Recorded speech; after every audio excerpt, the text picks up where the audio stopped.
Morning to all. आज जो हम बेसिकली चैप्टर डील करने वाले हैं वो है एनिमल किंगडम। सब्सिक्वेंटली धीरे धीरे कर कर और भी चैप्टर्स को डील करेंगे हम।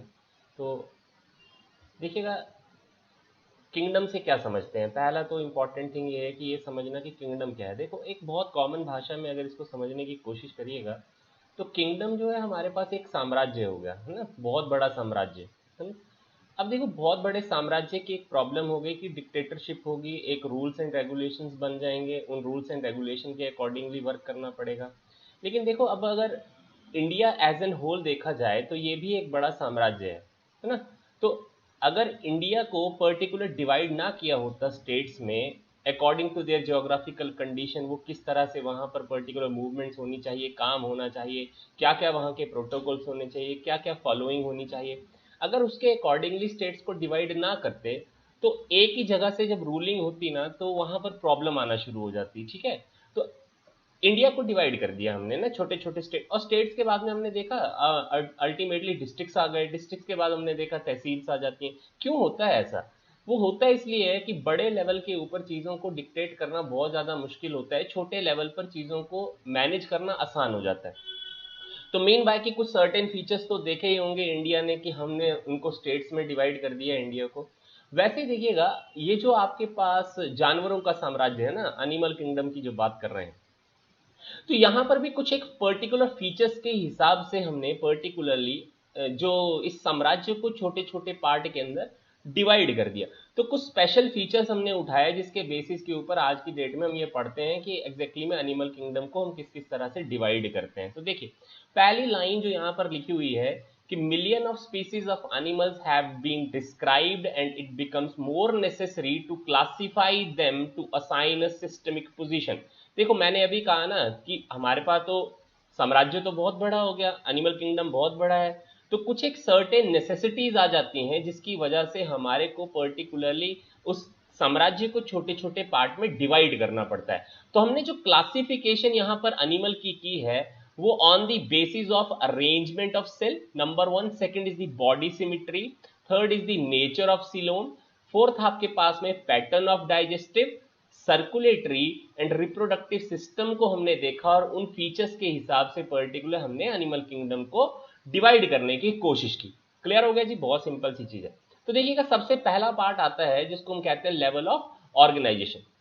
देखो, अब लेवल ऑफ ऑर्गेनाइजेशन की हमें सबको मालूम है ना, हम जब सेल पढ़ते हैं तो हम हमेशा कहते हैं कि कोई भी ऑर्गेनिज्म जो बनना तैयार हुआ या शुरू हुआ वो कहाँ से शुरू हुआ? सेल से ही। तो cell will form the basis of the life, हमें ये पहले से पता है। Mean by level of organization भी कहाँ से स्टार्ट होगी? एक सेल से ही। सेल से हमारे पास एग्रीगेट कर कर बनते हैं टिश्यूज, टिश्यूज एग्रीगेट कर कर बनाते हैं ऑर्गन, और ऑर्गन इकट्ठे होकर बनाकर देते हैं ऑर्गन सिस्टम। ठीक है, तो चार लेवल ऑफ ऑर्गेनाइजेशन हमें यहां पर दिखाई पड़ रही है। कौन कौन सी? एक आती है cellular level of organization, second आती है टिश्यू लेवल ऑफ ऑर्गेनाइजेशन, उसके बाद ऑर्गन लेवल ऑफ ऑर्गेनाइजेशन, और उसके बाद organ system level of organization. देखो, क्रैश कोर्स है, क्रैश कोर्स के हिसाब से आपको इंपॉर्टेंट चीजें याद रखनी, सारी चीजें तो याद नहीं रखनी है। देखें, तो सेलुलर लेवल ऑफ ऑर्गेनाइजेशन जो है हमारे पास में स्पॉन्जिस में पाई जाती है। ये सबसे इंपॉर्टेंट फीचर है। सेलुलर लेवल ऑफ ऑर्गेनाइजेशन कहां पर है? स्पॉन्जिस में। अब ध्यान दीजिएगा, हम एनिमल किंगडम के बारे में पढ़ रहे हैं तो एनिमल बेसिकली जो यहां पर डील कर रहे हैं वो मल्टी सेलुलर है। ठीक है, तो मल्टी सेलुलर लेवल में हमारे पास पर्टिकुलर पहला लेवल जो है that is cellular level of organization में हम स्पॉन्जिस के बारे में पढ़ रहे हैं या पोरिफेरा के बारे में डील कर रहे हैं। अब ध्यान दीजिएगा, कई बुक्स में आप ये पढ़ेंगे कि पर्टिकुलरली ये जो सेल एग्रीगेट है यहाँ पर, वो सेल एग्रीगेट कुछ इस तरह से होंगे कि इनमें डिवीजन ऑफ लेबर नहीं है। तो सेलुलर लेवल ऑफ ऑर्गेनाइजेशन तो जरूर है आपके पास पोरिफेरा या स्पॉन्जिस के अंदर, लेकिन एग्जैक्टली में सेल एग्रीगेट जो हमारे पास इकट्ठे हैं यहाँ पे, वो एग्जैक्टली में वो वर्केबिलिटी नहीं करेंगे जो एग्जैक्टली में टिश्यू लेवल ऑफ ऑर्गेनाइजेशन में होने वाला है। फिर से इंपॉर्टेंट इस वर्ड को नोट करिएगा। तो चलिएगा, देखिएगा फिर से, जो ये आपका पास सेलुलर लेवल ऑफ ऑर्गेनाइजेशन है, इसमें मैंने सिंपल ये कहा कि जो आपके पास सेल हैं वो सेल एग्रीगेट में तो हैं, लेकिन एग्जैक्टली में उनमें डिवीजन ऑफ लेबर नहीं होती है। तो ध्यान दीजिएगा, कई बुक्स में ये लिखा होगा कि एग्रीगेटेड सेल्स पाए जाते हैं पोरिफेरा या स्पॉन्जिस के अंदर, लेकिन उनकी वर्केबिलिटी डिफाइंड नहीं है। ये ध्यान रखने की कोशिश करनी है। इसीलिए डिफरेंशिएशन ऑफ वर्क जो है आपके पास पोरिफेरा या स्पॉन्जिस में नहीं पाया जाता है। लेकिन जब बेसिकली आप टिश्यू लेवल ऑफ ऑर्गेनाइजेशन में आएंगे, सेल एग्रीगेट होंगे, लेकिन डिवीजन ऑफ लेबर पता होगा, सब सेल को अपना अपना क्या क्या काम करना है उनको ये पहले से मालूम होने वाला है। क्लियर? उसके बाद में टिश्यूज इकट्ठे होकर बनाएंगे आपके पास ऑर्गन लेवल। तो organ level of organization platyhelminthes में पाई जाती है। उसके organ system level of organization जो है वो एस्केलेलमिन्था में, ऑर्थोपोडा में। इसके आगे जितने भी आपके पास फाइलम आएंगे उन सभी फाइलम में आपके पास organ system level of organization ही पाई जाती है। तो जैसे जैसे आप higher grade of animal kingdom की क्लासिफिकेशन में जाएंगे और फाइलम्स को पढ़ेंगे तो हम हमेशा ये पढ़ेंगे कि organ system level of organization mean by organ बहुत अच्छे से जैसा काम करना चाहते हैं वो कर रहे हैं। तो ये इंपॉर्टेंट है, ये चीज आपको ध्यान होनी चाहिए। ठीक है, तो यहां से जो क्वेश्चन पूछा जाता है वो यही है कि आपके पास जो स्पॉन्जीज है उनमें सेलुलर एग्रीगेट प्लांट्स पाई जाती हैं, निडेरियंस या सिलेंट्रेट में टिश्यू लेवल ऑफ ऑर्गेनाइजेशन होती है, प्लेटीहेलमिन्था में ऑर्गन लेवल ऑफ ऑर्गेनाइजेशन होती है, और इसके ऑनवर्ड जितने भी हमारे पास फाइलम आएंगे उन सभी फाइलम के अंदर आपके पास में that is organ system level of organization पाया जाएगा। ये इंपॉर्टेंट है, ये चीज आपने ध्यान रखनी है। चलिएगा, उसके बाद देखिएगा जरा, आपके पास यहां पर वर्डिंग लिखी हुई है इनकम्प्लीट डाइजेस्टिव सिस्टम। ठीक है, देखिएगा जब पर्टिकुलरली आप एनिमल किंगडम के शुरुआती जो आपके पास फाइलम होंगे जब वहां पर पढ़ेंगे तो वहां पर आपको मिलेगा कि जो डाइजेस्टिव सिस्टम है वो इनकम्प्लीट टाइप का है। अब इनकम्प्लीट टाइप के डाइजेस्टिव सिस्टम से हम क्या समझते हैं? इनकम्प्लीट डाइजेस्टिव सिस्टम से हम ये चीज समझने की कोशिश कर रहे हैं कि नॉर्मली अगर आप मैमल्स की या ह्यूमन की एलिमेंट्री कैनाल को डील करिएगा तो दो ओपनिंग होती है, एक माउथ और एक एनस। ठीक है, ये हमने सबने पढ़ा हुआ है। ठीक है, लेकिन इनकम्प्लीट डाइजेस्टिव सिस्टम में हमारे पास एक सिंगल ही ओपनिंग है। ठीक है, लेकिन कंप्लीट डाइजेस्टिव सिस्टम की जब हम बात करेंगे तो इसका मतलब ये हुआ कि दो ओपनिंग होगी, एक माउथ है और एक आपके पास में एनस है। ये इंपॉर्टेंट है। अब आपको दूसरी चीज क्या डील करनी है यहां से, देखो ये जो इनकम्प्लीट डाइजेस्टिव सिस्टम है इसका मतलब ये नहीं है कि एग्जैक्टली में वो डाइजेशन नहीं हो रही है, वहां पर डाइजेशन हो रही है, लेकिन एग्जैक्टली में जो पर्टिकुलर इनकम्प्लीट डाइजेस्टिव में माउथ बिहेव करेगा वही पर्टिकुलर स्ट्रक्चर जो वो एनस की तरह भी बिहेव करेगी। तो ये इंपॉर्टेंट आपको याद रखने की कोशिश करनी है। तो इनकम्प्लीट डाइजेस्टिव सिस्टम जो शुरुआत के हम फाइलम्स पढ़ेंगे उनमें होती है, और धीरे धीरे कर जैसे आगे की ओर को मूव करते जाएंगे तो वहां पर कंप्लीट डाइजेस्टिव सिस्टम हमारे पास में दिखाई पड़ेगी। क्लियर? उसके बाद जो सर्कुलेटरी सिस्टम आती है वो भी दो तरह की है, एक होती है हमारे पास में ओपन सर्कुलेटरी सिस्टम और दूसरी आपके पास में close circulatory. Open circulatory system में जो हार्ट है वो पंप कर रहा है ब्लड को, लेकिन जो ब्लड की पंपिंग हो रही है वो ब्लड वेसल्स के थ्रू आपके पास ब्लड नहीं जा रहा है, it is basically diffusing from the heart. Heart से डायरेक्टली डिफ्यूज कर वो ब्लड जो है वो ऑर्गन को सप्लाई होने वाला है। मीन बाय कोई पर्टिकुलर चैनल अवेलेबल नहीं होगा हमारे पास ओपन सर्कुलेटरी सिस्टम के अंदर। तो शुरुआत में हम जितने भी फाइलम फिर से पढ़ेंगे उनमें ओपन सर्कुलेटरी सिस्टम मिलेगा, एनालिडा ऑनवर्ड आपको क्लोज सर्कुलेटरी सिस्टम आपको दिखाई देना शुरू होता है। तो याद रखिएगा कि सर्कुलेटरी सिस्टम जब क्लोज की बात करेंगे तो हमारे पास ब्लड जो है वो हार्ट से सर्कुलेट होगी through the arteries, when and capillaries, लेकिन जब हम बात करेंगे कि ओपन सर्कुलेटरी सिस्टम है तो हम बात करेंगे कि हार्ट से डायरेक्टली डिफ्यूज होगा ब्लड, और पर्टिकुलर जितने सेल और टिश्यूज होंगे वो डायरेक्टली उसके अंदर बात करने वाले हैं। क्लियर? ये ध्यान रखने की कोशिश करनी है। चलिए आगे देखते हैं। अगले पार्ट में हमारे पास में डिफरेंशिएशन का हमने बेसिस निकाली थी, वो थी सिमिट्री। तो ध्यान दीजिएगा, बात पे देखिएगा कि सिमिट्री को हमने दो पार्ट के अंदर यहां पर डिवाइड किया। एक लिखते हैं सिमिट्रिकल ऑर्गेनिज्म है और एक लिखते हैं एसिमिट्रिकल ऑर्गेनिज्म है। अब ध्यान दीजिएगा, मैं एक आपको बहुत कॉमन बताने की कोशिश करता हूं। मान लीजिए ये पर्टिकुलर मेरे पास एक सर्कल है। ठीक है, अब देखो अगर ये सर्कल लगातार अपनी शेप को चेंज करता रहे, मान लो आज की डेट में शेप इसकी ऐसी हो गई, थोड़ी देर के बाद आप देखेंगे इसकी शेप ऐसी हो गई, तो ये पहले शुरुआत में तो सर्कल था ना, आपको दिखाई दे रहा था कि ये सर्कल है, लेकिन धीरे धीरे कर इसकी शेप जो है वो चेंज होती जा रही है। अब मान लो मैं इस ऑर्गेनिज्म को अभी शुरुआत में अगर यहां से काट दूं तो इसके दो इक्वल हिस्से मिल जाएंगे। मान लो ये सर्कल था, इसको यहां से भी काट दीजिए तो भी दो इक्वल हिस्से मिल जाएंगे, कहीं से भी काट दीजिए इस सर्कल को, है ना। तो प्लेन ऑफ डिवीजन अगर सर्कल में कहीं पर भी हो, किसी भी एक्सिस के अलोंग पर्टिकुलर इस चीज को ब्रेक करने की कोशिश करें तो दो इक्वल हाफ मिलने की जो टेंडेंसी होगी वो सबसे ज्यादा होगी। ऐसे ऑर्गेनिज्म तो आप कह सकते हैं कि सिमेट्रिकल हो सकते हैं। ठीक है, मान लीजिए जैसे आपके पास मैं एक स्क्वायर ले लूं, मान लो यही वाली चीज है मेरे पास, ये स्क्वायर लगा हुआ है, ये आपके पास रेक्टेंगल है, तो मैं इसको काट दूं अगर यहां से तो दो इक्वल हाफ मिलने की टेंडेंसी तो फिर भी होगी। मान लीजिए यहां से भी मैं इसको ब्रेक करने की कोशिश करूं तो दो इक्वल हाफ फिर भी मिलने की टेंडेंसी होगी। लेकिन अगर मान लीजिए ऑर्गेनिज्म लगातार अपनी शेप चेंज कर रहा हो तो प्लेन ऑफ डिवीजन कभी डिफाइंड नहीं हो पाएगी। ऐसे पर्टिकुलर ऑर्गेनिज्म जिनमें प्लेन ऑफ डिवीजन डिफाइंड नहीं हो पाती है, ऐसे ऑर्गेनिज्म कहलाते हैं एसिमेट्रिकल, जैसे आपके पास स्पॉन्जीज एंड अमीबा। ध्यान दीजिएगा, ये क्वेश्चन पूछा जाता है, बॉडी को डिवाइड दो इक्वल हाफ में करना इम्पॉसिबल हो जाता है ऐसे ऑर्गेनिज्म में, क्योंकि ये ऑर्गेनिज्म अपनी शेप को लगातार चेंज कर रहे होते हैं, इसीलिए इन ऑर्गेनिज्म को हम कहेंगे एसिमेट्रिकल ऑर्गेनिज्म होते हैं। दूसरा पार्ट है सिमेट्रिकल ऑर्गेनिज्म। तो सिमेट्रिकल जो आपके पास पार्ट हुआ उसमें दो तरह के पार्ट के बारे में डील कर रहे हैं, एक रेडियली सिमेट्रिकल और दूसरा बाइलेटरली सिमेट्रिकल। अब रेडियल सिमेट्री में क्या होगा, जैसे अभी मैं बात कर रहा था कि सर्कल है, ठीक है, अब सर्कल को चाहे मान लीजिए इस प्लेन ऑफ डिवीजन से काट दीजिए तो भी दो इक्वल हाफ मिल सकते हैं, मान लीजिए इस प्लेन ऑफ डिवीजन से काट दीजिए तो भी दो इक्वल हाफ मिल सकते हैं। मीन बाय ऐसे ऑर्गेनिज्म की शेप में कोई चेंज नहीं आने वाला है, और ऐसे ज्यादातर जो पर्टिकुलर ऑर्गेनिज्म होंगे उनकी शेप ही ओवल या सर्कुलर होने वाली है। तो ये भी इंपॉर्टेंट फीचर है। तो ऐसे ऑर्गेनिज्म कौन सी सिमेट्री शो करते हैं, दैट इज रेडियली सिमेट्रिकल होते हैं। दूसरे वहीं पर एक और आते हैं दैट इज सिमेट्रिकल में, दैट इज बाइलेटरली सिमेट्रिक। अब जैसे हम ह्यूमन बीइंग है, ठीक है, तो हम ह्यूमन बीइंग में मान लीजिए ये हेड हो गया, ये पर्टिकुलर नेक हो गई, ये आपके पास पर्टिकुलरली जो आपके पास डाइजेस्टिव सिस्टम वाला पार्ट हो गया, ये आपके पास आर्म हो गई, ये लेग्स हो गई। तो मान लीजिए इस ऑर्गेनिज्म को दो इक्वल हाफ में डिवाइड करना हो तो कहां से करेंगे, यही प्लेन ऑफ डिवीजन आएगा। अब आप बोले कि दो इक्वल हाफ तो तभी आएंगे ना, अब मान लीजिए आप ये कहें कि इस पर्टिकुलर ऑर्गेनिज्म को मैंने यहां से काट देना है, तो दो इक्वल हाफ तो नहीं आए ना, क्योंकि यहां पर हेड है, इस साइड को तो हेड आया नहीं, तो ये इक्वल हाफ नहीं बने हैं।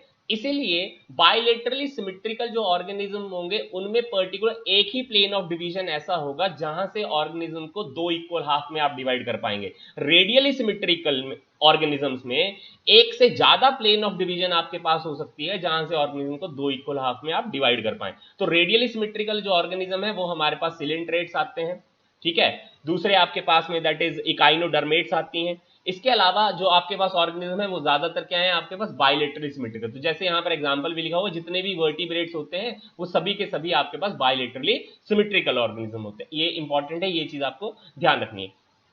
उसके बाद देखिएगा उसके क्या फीचर हम उठाते हैं कि ऑर्गेनिज्म डिप्लोब्लास्टिक है या ट्रिप्लोब्लास्टिक है। देखो किस बेसिस के ऊपर उठाया, जब आप रिप्रोडक्टिव सिस्टम में एम्ब्रियोलॉजी का पार्ट पढ़िएगा तो वहां पर आप गेस्ट्रुला की फॉर्मेशन पढ़ते हैं। तो गेस्ट्रुला की फॉर्मेशन के दौरान आपने ये पढ़ा होगा कि गेस्ट्रुला जब बनता है तो एक्टोडर्म, मेसोडर्म और एंडोडर्म की फॉर्मेशन होती है। अब देखो डिप्लोब्लास्टिक ऑर्गेनिज्म क्या हुआ, ऐसे पर्टिकुलर ऑर्गेनिज्म जिनमें दो एम्ब्रियोनिक जर्म लेयर जो है वो आपके पास में प्रेजेंट है, एक आपके पास एक्टोडर्म है और दूसरी सिर्फ एंडोडर्म है, लेकिन मेसोडर्म अभी एब्सेंट है। तो ऐसे ऑर्गेनिज्म जिनमें आपके पास पर्टिकुलर एम्ब्रियोनिक लेयर जो है वो दो ही मिलेंगी आपको, ऐसे ऑर्गेनिज्म कहलाएंगे डिप्लोब्लास्टिक हैं। Most common example are the porifera and the coelenterate या निडेरियंस। क्लियर हो गया जी, तो ये ध्यान रखने की कोशिश करें। इसके अलावा जो आपके पास ऑर्गेनिज्म है वो सभी के सभी ट्रिप्लोब्लास्टिक होते हैं। अब ट्रिप्लोब्लास्टिक का मतलब तीन जर्म लेयर है, मीजोडर्म एडिशन में हो गई, एक्टोडर्म और एंडोडर्म तो पहले ही पाई जा रही थी। तो ये इंपॉर्टेंट है जी, ट्रिप्लोब्लास्टिक में ट्राई का मतलब हुआ तीन ना, तो तीन चीजें क्या होगी, तीन एम्ब्रियोनिक लेयर है, जर्मिनल लेयर है, कौन कौन सी, एक्टोडर्म, मीजोडर्म एंड एंडोडर्म। तो ऐसे पर्टिकुलर ऑर्गेनिज्म आपके पास स्टार्ट होंगे दैट इज प्लेटीहेलमिंथा से onward to the that is chordate. ये सभी के सभी आपके पास ट्रिप्लोब्लास्टिक ऑर्गेनिज्म हैं। क्लियर हो गई जी। उसके बाद जो नेक्स्ट फीचर हम डिफाइन करते हैं कि पर्टिकुलर सिलोम है या नहीं है या फॉल्स सिलोम है, ठीक है। अब देखिएगा तीन तरह के ऑर्गेनिज्म के बारे में डील कर रहे हैं, सिलोमेट है, सेकंड आपके पास सूडोसिलोमेट है और तीसरे आपके पास में एसिलोमेट ऑर्गेनिज्म। अब ध्यान दीजिएगा वर्डिंग्स पे क्या क्या है। देखो हमने यहां कहा कि ट्रिप्लोब्लास्टिक ऑर्गेनिज्म में एक लेयर की एडिशन हो गई, लेयर कौन सी ऐड हुई थी, दैट इज मेसोडर्म। और हमें ये मालूम है कि मेसोडर्म एक पर्टिकुलर सिक्रीटरी लेयर है। कैसे पता है हमें, जब हम एनिमल टिश्यू पढ़ते हैं तो हम ये कहते हैं कि जो मेसोडर्म है उससे ब्लड भी आपके पास बनता है, उसी से लिम्फ बनती है, उसी से कनेक्टिव टिश्यू बनता है। तो सेम चीज यहां पर भी है। तो मेसोडर्म जो है अगर पर्टिकुलर कोई सिलोम बनाने की कोशिश करती है, ठीक है, तो पर्टिकुलर हम कहेंगे कि सिलोमेट हो गए। लेकिन अगर वो मेसोडर्म एग्जैक्टली में एब्सेंट है और एब्सेंट होने पर आपके पास पर्टिकुलर कोई पर्टिकुलर फ्लूइड की फॉर्मेशन नहीं करती है तो उसको हम कहेंगे एसिलोमेट। तो एसिलोमिक ऑर्गेनिज्म या एसिलोमेट ऑर्गेनिज्म कौन से हो गए, ऐसे पर्टिकुलर ऑर्गेनिज्म जिनकी बॉडी के इनसाइड में मेसोडर्म एब्सेंट है और कोई भी पर्टिकुलर बॉडी कैविटी के अंदर कोई भी फ्लूइड प्रेजेंट नहीं होती है। तो आपके पास एसिलोमेट ऑर्गेनिज्म कौन से हैं यहां पर दिख रहे हैं, दैट इज प्लेटीहेलमिंथा। ध्यान दीजिएगा ये पर्टिकुलर, इसका मतलब प्लेटीहेलमिंथा से जो पीछे वाले भी हैं, चाहे वो सिलेंट्रेट हो चाहे वो पोरीफेरेंस हो, वो सभी के सभी आपके पास एसिलोमेट ऑर्गेनिज्म होते हैं, ठीक है।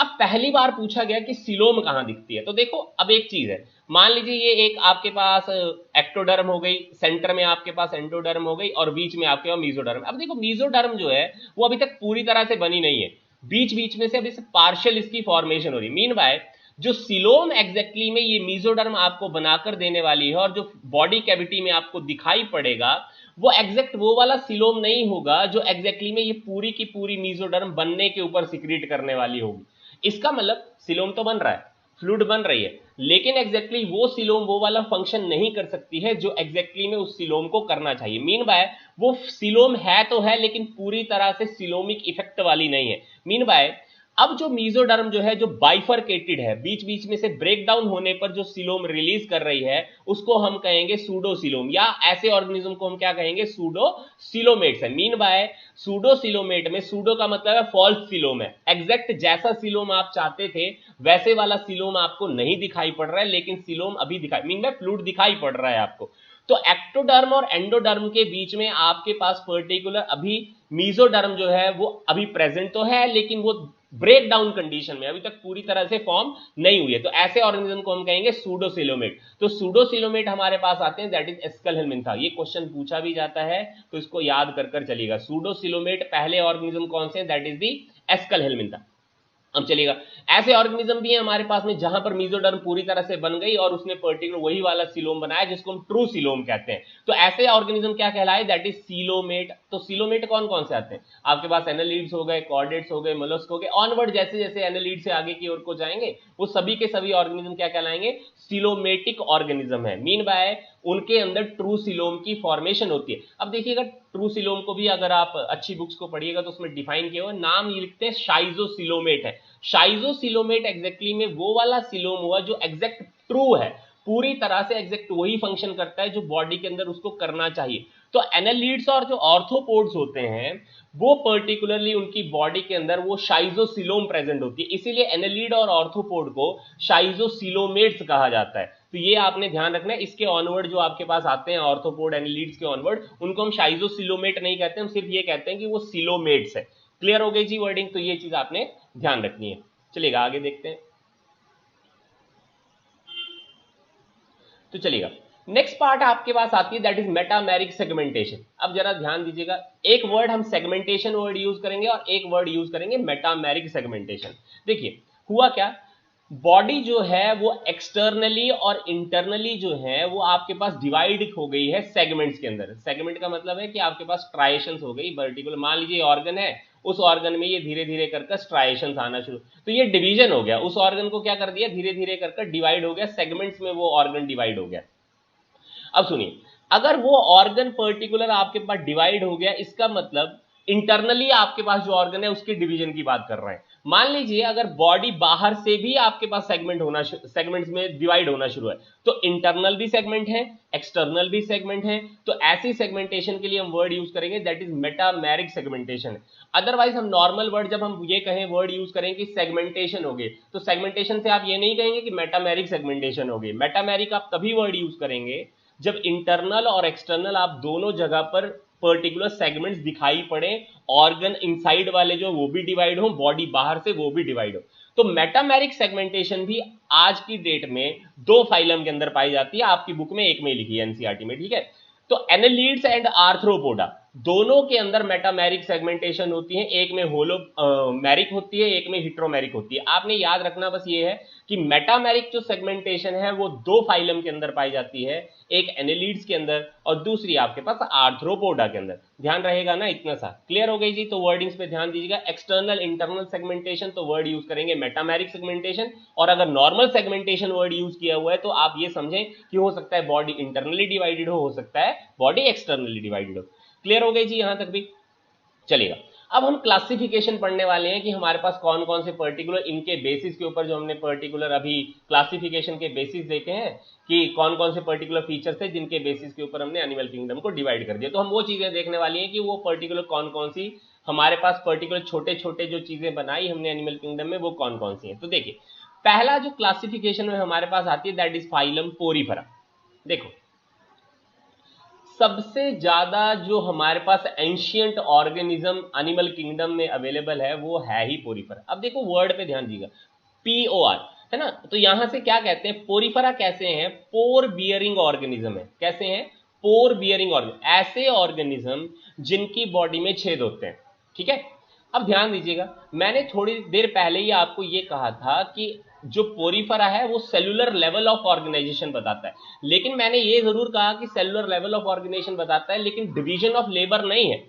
Division of labour mean by उन सेल को अभी तक ये फंक्शन नहीं पता है कि उनको क्या करना चाहिए और कहां पर वो फंक्शन करना चाहिए, तो ये इंपॉर्टेंट है। ठीक है, दूसरी बात, ये सारे के सारे जो मेन ऑर्गेनिज्म है ये रहते ही मेरीन वाटर में, तो इनका हैबिटेट क्या हो गया, मोस्टली मेरीन वाटर। ऐसा नहीं है कि फ्रेश वाटर में नहीं पाए जाते हैं, फ्रेश वाटर में भी पाए जाते हैं, लेकिन मोस्टली कहां पर रहते हैं ये, पर्टिकुलरली आपके पास मेरीन वाटर के अंदर। दूसरा, इन पर्टिकुलर और पोरिफेरा को हम स्पॉन्जिस कहते हैं। अब स्पॉन्जिस क्यों कहते हैं, इसलिए क्योंकि ये पर्टिकुलर, घर में तो देखा होगा ना जिससे आप बर्तन साफ करते हैं, तो क्या होता है बेसिकली, अगर आप उसको स्क्वीज कर दें तो उसमें से पानी निकल कर बाहर आ जाएगा। सेम वैसे ही पर्टिकुलर ये ऑर्गेनिज्म है, इनको इसीलिए स्पॉन्जिस कहा क्योंकि ये पानी को अपनी बॉडी के अंदर स्टोर कर सकते हैं, और जब इनको स्क्वीज करेंगे तो पानी इनकी बॉडी से बाहर आ जाएगा, तो पर्टिकुलर इनको स्पॉन्जिस भी। दूसरा, इनको स्पॉन्जिस कहने का एक और तात्पर्य ये था कि इनकी जो पर्टिकुलर स्केलेटल सिस्टम होती है वो स्केलेटल सिस्टम बनी होती है स्पिक्यूल या स्पॉन्जिन फाइबर से। वर्ड क्या यूज किया, स्पिक्यूल या स्पॉन्जिन फाइबर से पर्टिकुलर बनी हुई स्केलेटल सिस्टम है किसकी, पोरिफेरा की, इसलिए दूसरा नाम इनका क्या कॉइन कर दिया गया, दैट इज स्पॉन्जिन। अब ध्यान दीजिएगा, ये जो पर्टिकुलर ऑर्गेनिज्म है इनकी फीचर एक है जिसको हम कहते हैं वाटर कनाल सिस्टम या वाटर ट्रांसपोर्ट या वाटर कनाल सिस्टम। ध्यान दीजिएगा, ये भी इंपॉर्टेंट फीचर है, ये पोरिफेरा में ही पाया जाता है। अब इस वाटर कनाल सिस्टम की खासियत क्या है कि पानी जो है, क्योंकि ये मेरीन वाटर में रहते हैं, तो मेरीन वाटर में एग्जैक्टली में पानी इनकी बॉडी में एंटर करता है थ्रू दी माइन्यूट पोर्स, और ये माइन्यूट पोर्स बहुत ज्यादा क्वांटिटी के अंदर इनकी बॉडी के बाहर लगे हुए हैं जिनको हम ऑस्टिया कहते हैं। तो ऑस्टिया के थ्रू बॉडी के इनसाइड में पानी आएगा, और बॉडी के इनसाइड में एक सेंट्रल कैविटी है जिसका नाम है स्पॉन्जोसील। इस स्पॉन्जोसील में पर्टिकुलरली आपके पास इस पानी के थ्रू आए हुए जितने भी न्यूट्रिएंट्स होंगे, जितना भी पर्टिकुलर फूड इंग्रेडिएंट होगा, उसकी डाइजेशन यहां पर स्पॉन्जोसील के अंदर होगी। अब स्पॉन्जोसील में पर्टिकुलर डाइजेशन का पार्ट हो गया, जितना भी पर्टिकुलर अनडाइजेस्टेड जो अब पार्ट बचेगा वो थ्रू दी ऑस्कुलम जो है वो बॉडी से बाहर एक्सक्रीट कर दिया जाएगा। तो बॉडी में पानी की एंट्री हो रही है ऑस्टिया के थ्रू, ऑस्टिया के थ्रू आपके पास बेसिकली जो पानी अंदर आ रहा है उसी में न्यूट्रिएंट्स भी आ रहे हैं, उसी में पर्टिकुलर फूड इंग्रेडिएंट भी आ रहे हैं, जितना रेस्पिरेटरी मटेरियल चाहिए वो भी इसी पर्टिकुलर ऑस्टिया के थ्रू आ रहा है। तो पर्टिकुलर इंपॉर्टेंस होगी ऑस्टिया की, एक तरह से ये माउथ है इन पर्टिकुलर ऑर्गेनिज्म का। और ये जो ऑस्कुलम है, क्योंकि इनकी बॉडी में ये ऑस्कुलम जो है वो एक्सक्रीटरी रोल प्ले कर रहा है, तो ये इनकी बॉडी का एनस हो गया। तो ध्यान दीजिएगा, ostia is particularly a mouth part and osculum is a anal part of this particular organism. As such में तो यहां पर माउथ और एनस डिफाइंड नहीं है ना, लेकिन ऑस्टिया हमें पता लग रहा है क्योंकि इसी के थ्रू फूड इंग्रेडिएंट भी जा रहे हैं, पानी भी इसी के थ्रू जा रहा है, न्यूट्रिशन भी इसी के थ्रू जा रहा है, रेस्पिरेटरी मटेरियल भी इसी के थ्रू जा रहा है। तो ये पर्टिकुलर ऑस्टिया जो है ये इंपॉर्टेंट रोल प्ले कर रहे हैं एज एन माउथ रिसोर्स, और osculum as an anal resource, क्योंकि यहां से एक्सक्रीटरी वेस्ट बाहर जा रही है। देखो यहां भी सेम वही चीज लिखी है, न्यूट्रिएशन respiration excretion is performed by pathway of water transport system, that is the water canal system जिसके बारे में हमने कहा। क्लियर। अब एक और important, egg and sperm are produced by same organism, mean by यहां पर मेल और फीमेल ऑर्गेनिज्म डिफाइंड नहीं है, एक ही ऑर्गेनिज्म की बॉडी के अंदर आपके पास में मेल गैमीट भी बन रहे हैं और फीमेल गैमीट भी बन रहे हैं, क्योंकि प्राइमरी जो रिप्रोडक्टिव ऑर्गन है वो आपके पास एक ही ऑर्गेनिज्म। तो एक ही ऑर्गेनिज्म में अगर आपके पास एग और स्पर्म बनेगा तो ऐसे ऑर्गेनिज्म को हम कहते हैं हर्मेफ्रोडाइट है। क्लियर हो गई।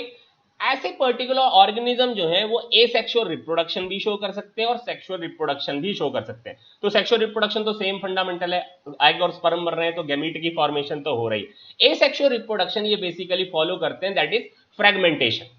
तो एक पेरेंट बॉडी है वो बहुत सारे छोटे छोटे पार्ट के अंदर डिवाइड कर जाती है और वापस से वो ग्रो कर एक पेरेंट बॉडी की तरह बन जाता है वो ऑफस्प्रिंग। तो यहां पर पर्टिकुलर एसेक्सुअल रिप्रोडक्शन भी फॉलो होगी, सेक्सुअल रिप्रोडक्शन भी फॉलो होगी।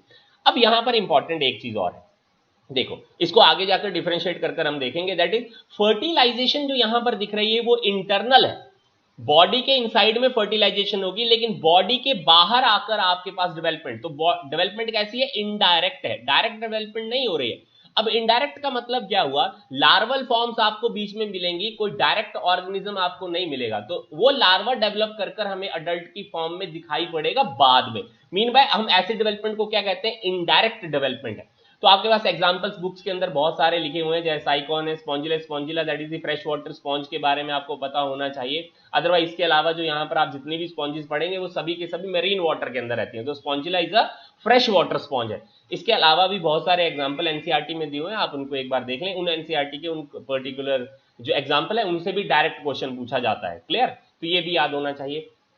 चले उसके बाद देखते हैं अगले वाला पार्ट आपके पास,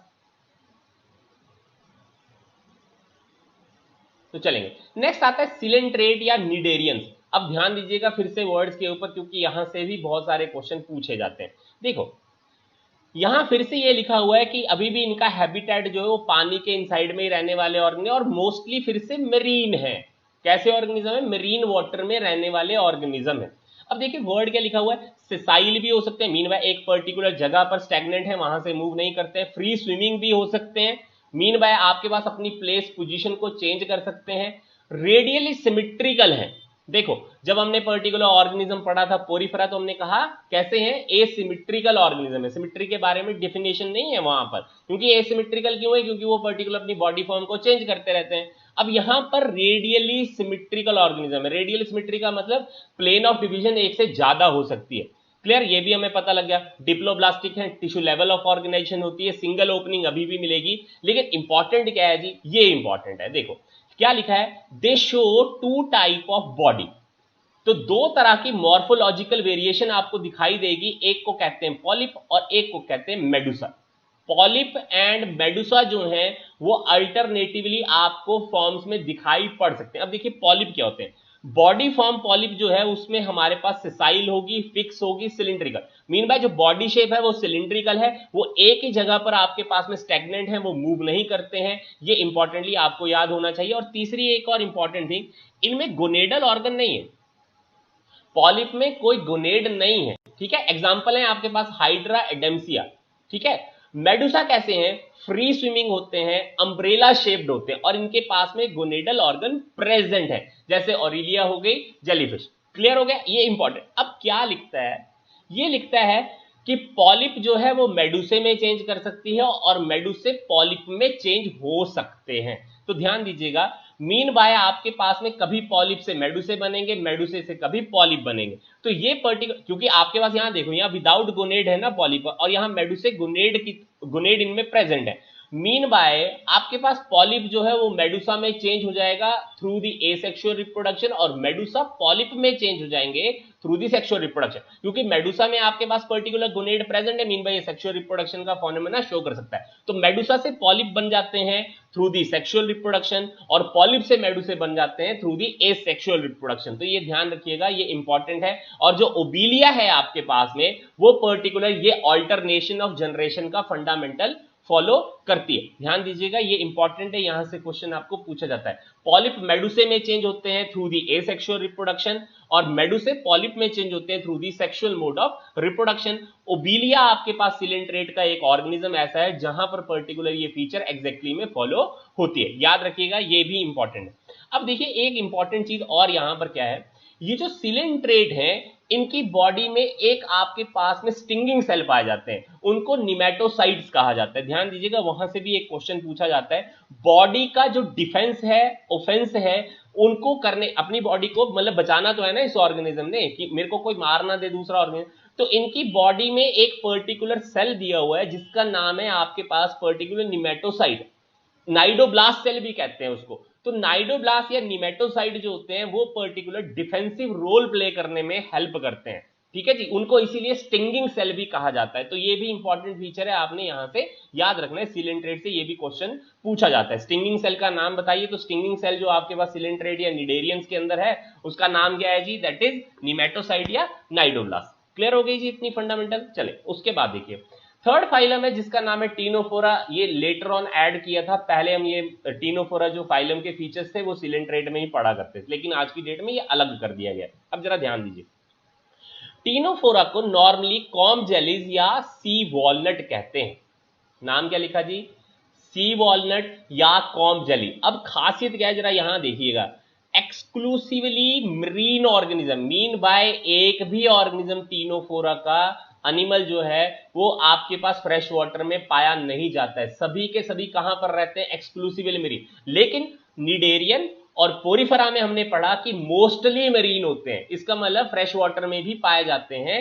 लेकिन टीनोफोरा में एक भी ऑर्गेनिज्म ऐसा नहीं है जो आपके पास फ्रेश वाटर लिविंग हो, सभी के सभी मरीन वाटर में ही आपको मिलेंगे। कैसे हैं, डिप्लोब्लास्टिक होते हैं, रेडियली सिमेट्रिक, कई बुक्स में लिखा हुआ है बायलेटरली सिमेट्रिकल है। Ctenophora are not the bisymmetrical organism, they are always the radially symmetrical organism है with tissue level of organization. देखो इससे पहले जब हम पढ़ रहे थे तो सभी आपके पास सेलुलर लेवल ऑफ ऑर्गेनाइजेशन का पार्ट था।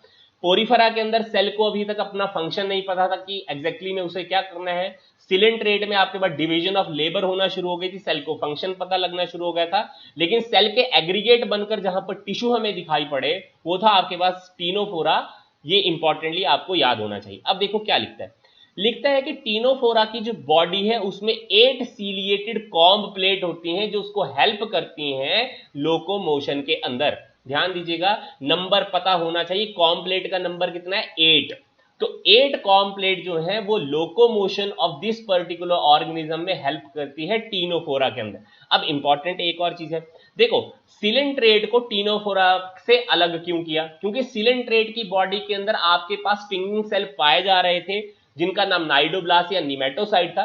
टीनोफोरा में वो पर्टिकुलरली आपके पास सेल एब्सेंट होता है, मीन बाय निमेटोसाइट्स या नाइडोब्लास्ट जो सेल हैं वो टीनोफोरा में एब्सेंट होते हैं।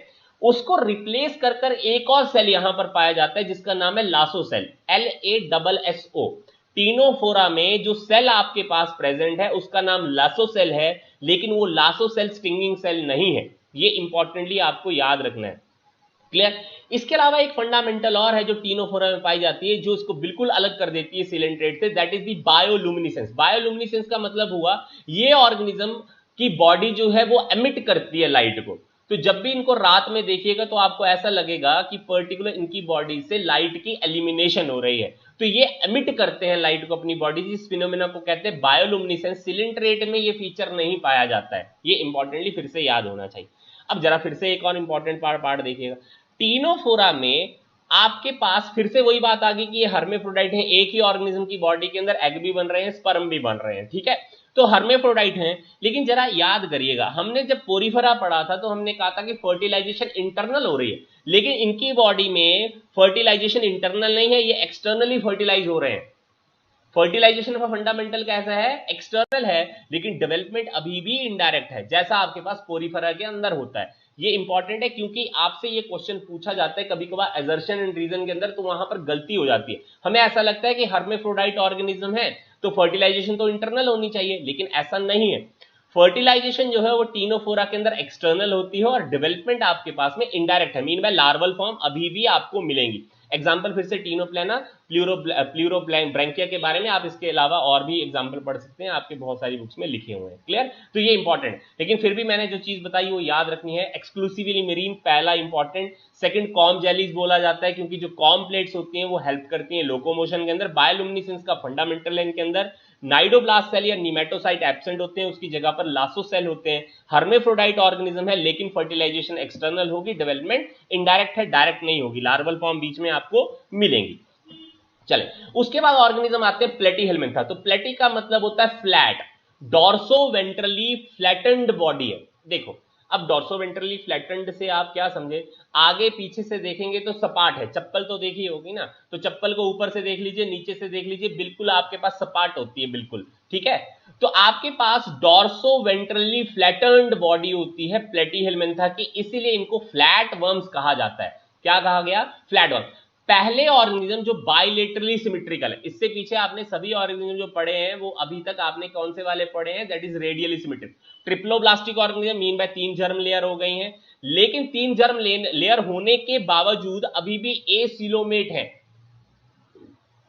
सिंपल है, ध्यान रखिएगा, कि जर्म लेयर तो बन गई है मीजोरम, लेकिन अभी तक उसने पर्टिकुलर कोई भी सिक्रीशन करना शुरू नहीं किया है, इसीलिए उनको क्या कहा, acoelomate with organ level of organization. Mean by tissues जो है वो एग्रीगेट कर अब ऑर्गन बनाने की कोशिश कर रहे हैं प्लेटीहेल्मिंथा के अंदर। इसके पीछे कोई ऑर्गन आपको या ऑर्गन सिस्टम हमारे को डिफाइंड वे में नहीं दिखाई पड़ता है। अब ध्यान दीजिएगा, इनको हेलमिंथ कहा जाता है। तो हेलमिंथ जो है ये वर्म्स होती हैं, ठीक है जी, ये वर्मल कैटेगरीज हैं, चाहे प्लेटीहेल्मिंथा हो चाहे एस्केल हेलमिंथा हो, इनको वर्मल कैटेगरीज के अंदर वर्म होती हैं। अब वर्म जो है वो हमारी बॉडी के इनसाइड में रहकर हमारी बॉडी से न्यूट्रिशन विड्रॉ करती हैं, इसीलिए इन दोनों एस्केल हेलमिंथा और प्लेटीहेल्मिंथस को पैरासिटिक फॉर्म कहा जाता है।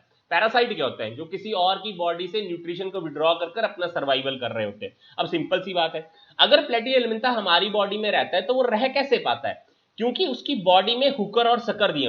हुकर जो है वो हेल्प करते हैं अटैचमेंट के अंदर या एंकरेज में। एंकरेज का मतलब एक पोजीशन पर जहां पर वो एक बार चिपक गए ना वहां से नहीं छूटेंगे।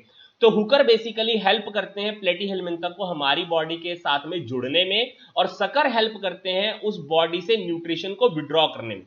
तो प्लेटीहेल्मिंथा का ये सबसे इंपॉर्टेंट फीचर है कि हकर और हुक्स एंड सकर्स की वजह से आपके पास पैरासिटिक फॉर्म्स में वो अपनी बॉडी को अडेप्ट कर सकते हैं और मरते नहीं। अब देखो, हमारी बॉडी में किसी ऑर्गेनिज्म को अगर सर्वाइव करना है तो उसकी बॉडी के बाहर भी ऐसी कवरिंग होनी चाहिए कि वो सर्वाइव कर सके, हमारी बॉडी के टेम्परेचर को बियर कर सके, जो आपके यहाँ पीएच की वेरिएशन होती है उसको बियर कर सके। तो क्यूटिकल, तो इनकी बॉडी का सरफेस जो है आप देखेंगे तो वहां पर एक लेयर पड़ी हुई है जिसका नाम क्यूटिकल है। उस क्यूटिकल की खासियत ये होती है वो एक तरह से डेड लेयर होती है, तो ये ऑर्गेनिज्म बच जाता है। कोई भी पर्टिकुलर वेरिएशन आ जाए, कितना भी टेम्परेचर हो जाए, कितना भी पीएच वेरिएशन हो जाए, ये उन ऑर्गेनिज्म को कोई फर्क नहीं पड़ेगा।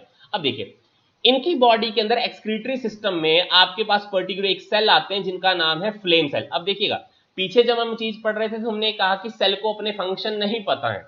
अब हम क्या पढ़ रहे हैं कि सेल को फंक्शन पता है। तो इनकी बॉडी में एक्सक्रीटरी सिस्टम को रोल प्ले करने के लिए एक सेल दिया है जिसका नाम है फ्लेम सेल। इनको सोलिनोसाइट भी कहते हैं, सोलिनोसाइट याद रखिएगा। फ्लेम सेल का दूसरा नाम सोलिनोसाइट भी है। ये सोलिनोसाइट बेसिकली ऑस्मो रेगुलेशन का रोल भी कर लेते हैं और एक्सक्रीशन का रोल भी कर लेते हैं। अब देखो, ऑस्मो रेगुलेशन से मतलब क्या समझे, ऑस्मो से यहां पर वर्ड समझे हैं हम बेसिकली वाटर और सॉल्यूट का जो बैलेंस है वो मेंटेन करने का काम फ्लेम सेल कर लेते हैं।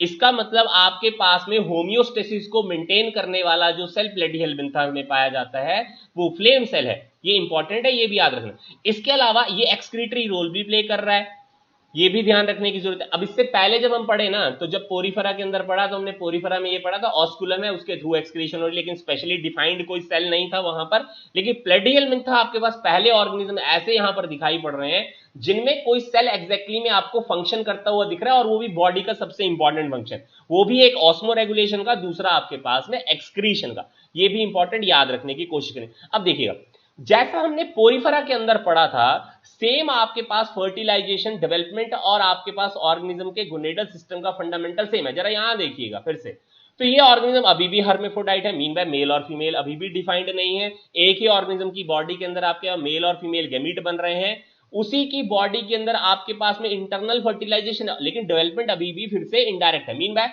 पोरीफेरा में जैसा हो रहा था वैसे ही पर्टिकुलर अभी आपके पास प्लेटीहेल्मिंथा में हो रहा है। लेकिन मैंने कहा कि आपने चीज क्या याद रखनी है, टीनोफोरा, क्योंकि टीनोफोरा में आपके पास यहां फिर से देख लेंगे हर्मेफ्रोडाइट है, लेकिन फर्टिलाइजेशन एक्सटर्नल है, इंटरनल नहीं है। डेवलपमेंट जरूर आपके पास इनडायरेक्ट है, मीन बाय लार्वल फॉर्म मिल रही है। प्लेटीहेल्मिंथा में आपके पास में हर्मेफ्रोडाइट ऑर्गेनिज्म है, लेकिन फर्टिलाइजेशन इंटरनल है, डेवलपमेंट इनडायरेक्ट है, जैसा आपके पास पोरीफेरा में हो रहा था। मीन बाय टीनोफोरा को इसीलिए अलग करना पड़ गया था कि कुछ फीचर ऐसे थे जो आपके पास ना अगले फाइलम से मिलते थे ना पिछले फाइलम से मिल रहे थे, तो उसको थोड़ा सा सेपरेट फाइलम हमने बनाकर दिया।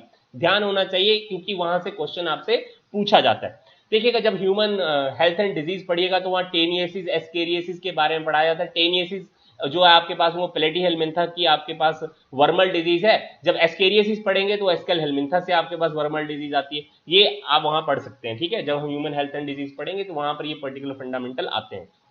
चलिएगा, उसके बाद जरा देखिएगा एस्केल हेल्मिंथा। तो एस्केल हेल्मिंथा में आपके पास लिखा हुआ है ये राउंड वर्म है, मीन बाय डॉर्सो वेंट्रली इनकी बॉडी जो फ्लैटेंड नहीं है। अगर इसका क्रॉस सेक्शन काट कर देखेंगे आप तो ये ऑर्गेनिज्म जो है आपको सर्कुलर फॉर्म में दिखाई पड़ेगा, इसीलिए आपके पास यहां पर क्या लिखा हुआ है, एस्केल हेल्मिंथा को राउंड वर्म है। अब जरा ध्यान दीजिएगा, क्या ध्यान देने वाली चीज है यहाँ पर, देखो क्या लिखा है, ये बाइलेटरली सिमेट्रिकल ऑर्गेनिज्म है, जैसे ऊपर थे ये भी ट्रिप्लोब्लास्टिक है, लेकिन नाम अभी ऐड हो गया, दैट इज सूडोसिलोमेट है। लेकिन जरा प्लेटिहेल्मिंथा देखिएगा, प्लेटिहेल्मिंथा कैसे थे, एसिलोमेट ऑर्गेनिज्म थे, even though they are triploblastic, लेकिन अभी भी जो मीजोडर्म है वो कोई काम करने लायक नहीं है। इसीलिए एस्केल हेल्मिंथा में हमने ये पहले भी पढ़ा जब शुरुआत में फीचर पढ़ने की कोशिश की कि एस्केल हेल्मिंथा में मीजोडर्म बनना शुरू हो गई थी, लेकिन मीजोडर्म अभी फुली फॉर्म्ड नहीं हुई थी और उसी मीजोडर्म से कुछ सिक्रीशन हो रही थी जिसको हमने सिलोम कहा, लेकिन वो एग्जैक्ट वो वाला सिलोम नहीं है जो एग्जैक्ट जैसा फंक्शन उसको करना चाहिए वो कर सके, इसलिए उसको लिखा सूडोसिलोम है। तो ऐसे ऑर्गेनिज्म का क्या कहलाए, सूडोसिलोमेट। तो सूडोसिलोमेट कौन से, एस्केल हेल्मिंथस है, ध्यान रखिएगा, ये भी इंपॉर्टेंट। ये भी हमारी बॉडी के अंदर पैरासिटिक ही फॉर्म्स हैं, ये हमारी बॉडी से ही न्यूट्रिशन विड्रॉ करते हैं और हमारी बॉडी के इनसाइड में ही सर्वाइव करते हैं। क्लियर हो गई जी, ये भी फंडामेंटल। अब देखिएगा एक इंपॉर्टेंट और चीज यहां पर ऐड हो गई, क्या ऐड हो गई जरा देखिएगा, दे आर डाइशियस। वर्ड क्या है, डाइशियस। अब डाइशियस का मतलब हुआ मेल और फीमेल ऑर्गेनिज्म अलग अलग हो गए हैं, सेक्सुअल डाइमॉर्फिज्म प्रेजेंट है। जब तक आप आपके यहाँ पोरीफेरा, सिलेंट्रेट, टीनोफोरा, प्लेटिहेल्मिंथा कुछ भी पढ़ रहे थे तो हम ये कह रहे थे कि एग्जैक्टली में हर्मेफ्रोडाइट है, एक ही ऑर्गेनिज्म है, मेल और फीमेल सेक्सेस डिफाइंड नहीं है, और एक ही ऑर्गेनिज्म की बॉडी के अंदर आपके पास गोनेट आपके पास क्या कर रहे हैं, गेमीट बनाकर दे रहे हैं। लेकिन एस्केल हेल्मिंथा में सेक्सुअल डाइमॉर्फिज्म प्रेजेंट हो गया, मीन बाय मेल और फीमेल जो वो डिफरेंशिएटेड है, तो इसीलिए ऐसे ऑर्गेनिज्म को हम कहते हैं डाइशियस हो गया। मीन बाय चाहे प्लेटिहेल्मिंथा हो, चाहे टीनोफोरा हो, चाहे सिलेंट्रेट हो, चाहे पोरीफेरा हो, दे आर मोनोशियस है। मोनोशियस का मतलब एक ही ऑर्गेनिज्म की बॉडी के अंदर दो सेक्स ऑर्गन पाए जा रहे हैं और वही दो सेक्स ऑर्गन से दो तरह के गैमीट बन रहे हैं और अगला फंडामेंटल फिर चल रही है। लेकिन एस्केल हेल्मिंथा डाइशियस है, मेल और फीमेल टोटली अलग अलग हैं। अब आपके पास जो फीमेल यहां पर ऑर्गेनिज्म है या फीमेल जो सेक्स है वो आपके पास बड़ा होता है as comparison to a male organism. ध्यान दीजिएगा, ये इंपॉर्टेंट है कि डिफरेंशिएट कैसे करेंगे कि मेल और फीमेल जो है वो कौन है।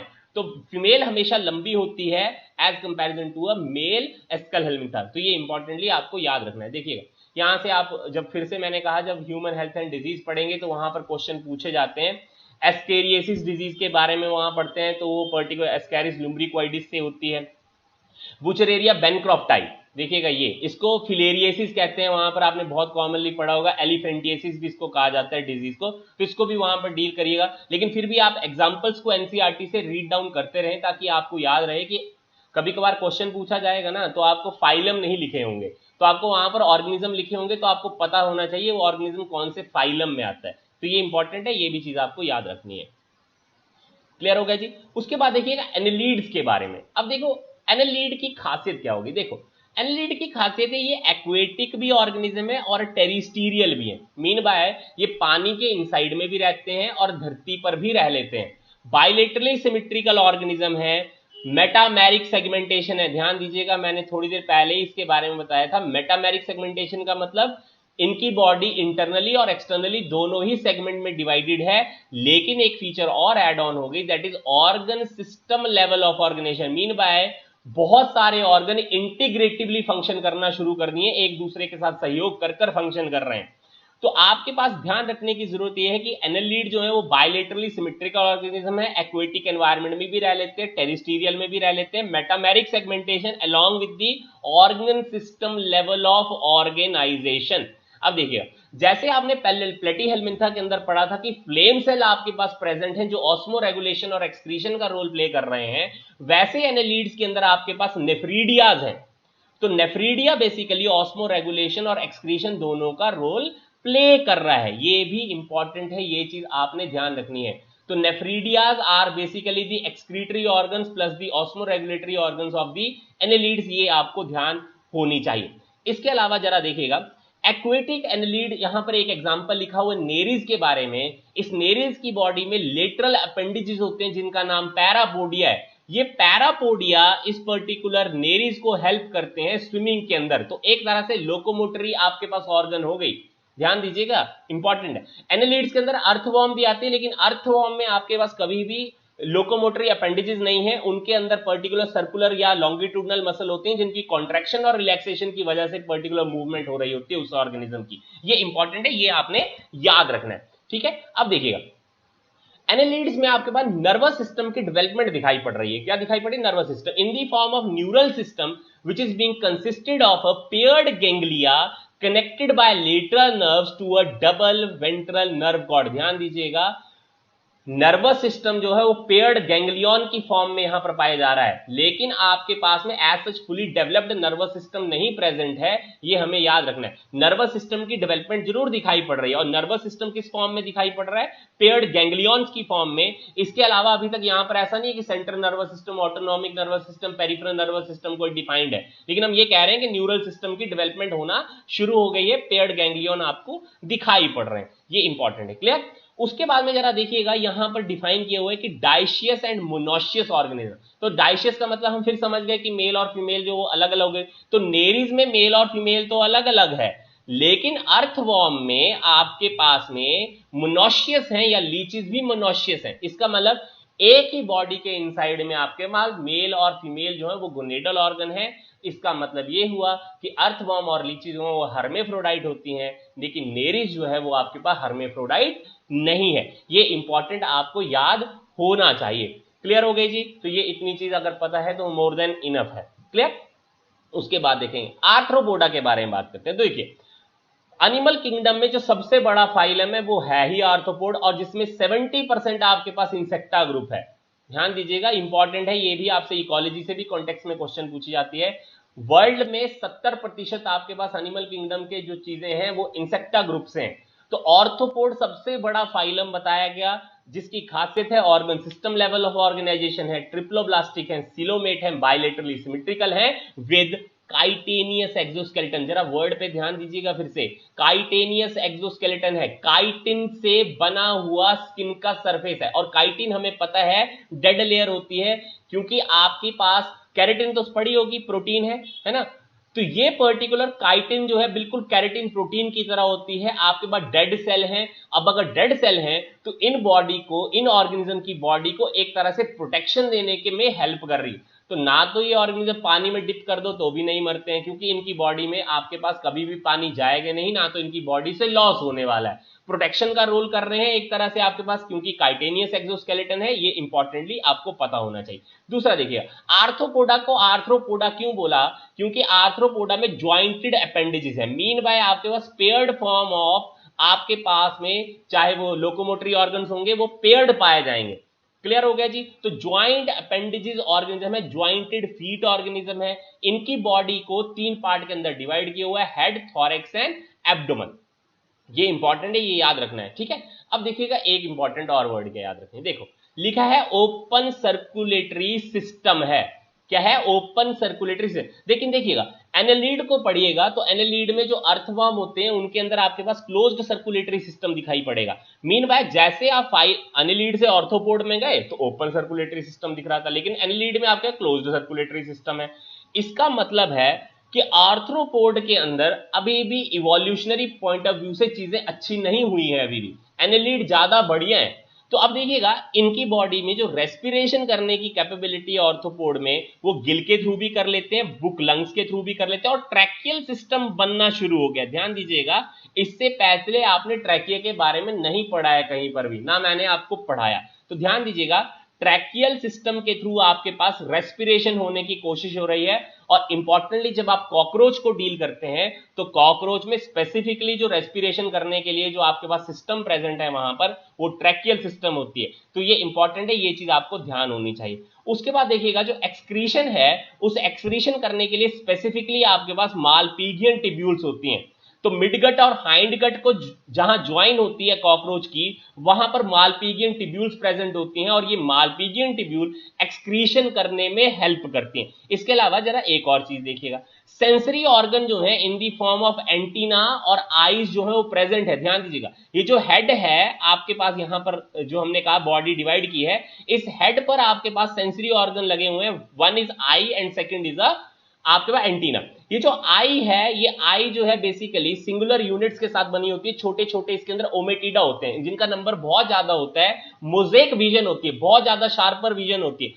एक पर्टिकुलर जो आपके पास ऑब्जेक्ट है उसके छोटे छोटे हिस्सों की बारीक आपके पास में शार्पनेस के साथ इमेज बनाने की कैपेबिलिटी होती है इन ऑर्थोपोड के अंदर। हमारे पास वो कैपेबिलिटी नहीं होती है, तो ध्यान दीजिएगा सेंसरी ऑर्गन बहुत अच्छे हैं इनके पास में। इसके अलावा अगर कोई पर्टिकुलर इनको ऐसा लगे कि ऑफेंसिव काम करना है या ऑफेंस होने वाला है, उनको अपना डिफेंस करने की कोशिश करनी है, तो एंटीना जो होते हैं वो बेसिकली एक तरह से सेंसरी ऑर्गन्स होते हैं जो ये हेल्प करते हैं कि कहीं ना कहीं प्रीडेटर तो नहीं है इनका, तो उससे बचाने में भी इनको हेल्प करते हैं। तो ध्यान दीजिएगा ये भी इंपॉर्टेंट है। अब देखिए एक इंपॉर्टेंट और चीज है, देखो फर्टिलाइजेशन क्या लिखा हुआ है, इंटरनल है, और लिखा क्या है जी, ओवीपेरस है।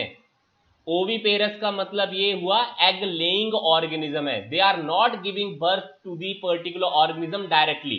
तो मीन बाय आपके पास में जब भी मीन बाय फर्टिलाइजेशन होगी उसके बाद में आपके पास एग बनेगा, और वो एग जो है बेटी बेसिकली जब हैच करेगा तो उसके बाद ही ऑर्गेनिज्म वहां से निकल कर आएगा। तो मीन बाय ये एग लेइंग ऑर्गेनिज्म है arthropod, they are not giving birth directly to the young ones, ये विविपेरस नहीं होते हैं। तो ध्यान दीजिएगा एपीकल्चर के बारे में यहां से क्वेश्चन पूछा जाता है, सेरीकल्चर के बारे में क्वेश्चन पूछा जाता है, जो इसका इकोनॉमिकल इंपॉर्टेंस है क्वेश्चन, जो स्ट्रेटेजिकल एनहांसमेंट फूड प्रोडक्शन में हम इसके बारे में डील करते हैं, तो वो भी इंपॉर्टेंट है, वहां से भी इस चैप्टर से रिलेट कर क्वेश्चन पूछा जाता है। देखिए जहां से एक और क्वेश्चन पूछा जाता है वो है वेक्टर्स, इसको ह्यूमन हेल्थ एंड डिजीज में हम पढ़ेंगे। एनोफिलीज जो मॉस्किटो है वो हमें मालूम है कि मलेरिया को जो प्लाज्मोडियम बेसिकली आपके पास कॉज करती है, उस प्लाज्मोडियम को एक जगह से दूसरी जगह कैरी करने में एनोफिलीज मॉस्किटो, क्यूलेक्स मॉस्किटो आपके हेल्प कर रहे होते हैं, एडिस इजिप्टीज आती है।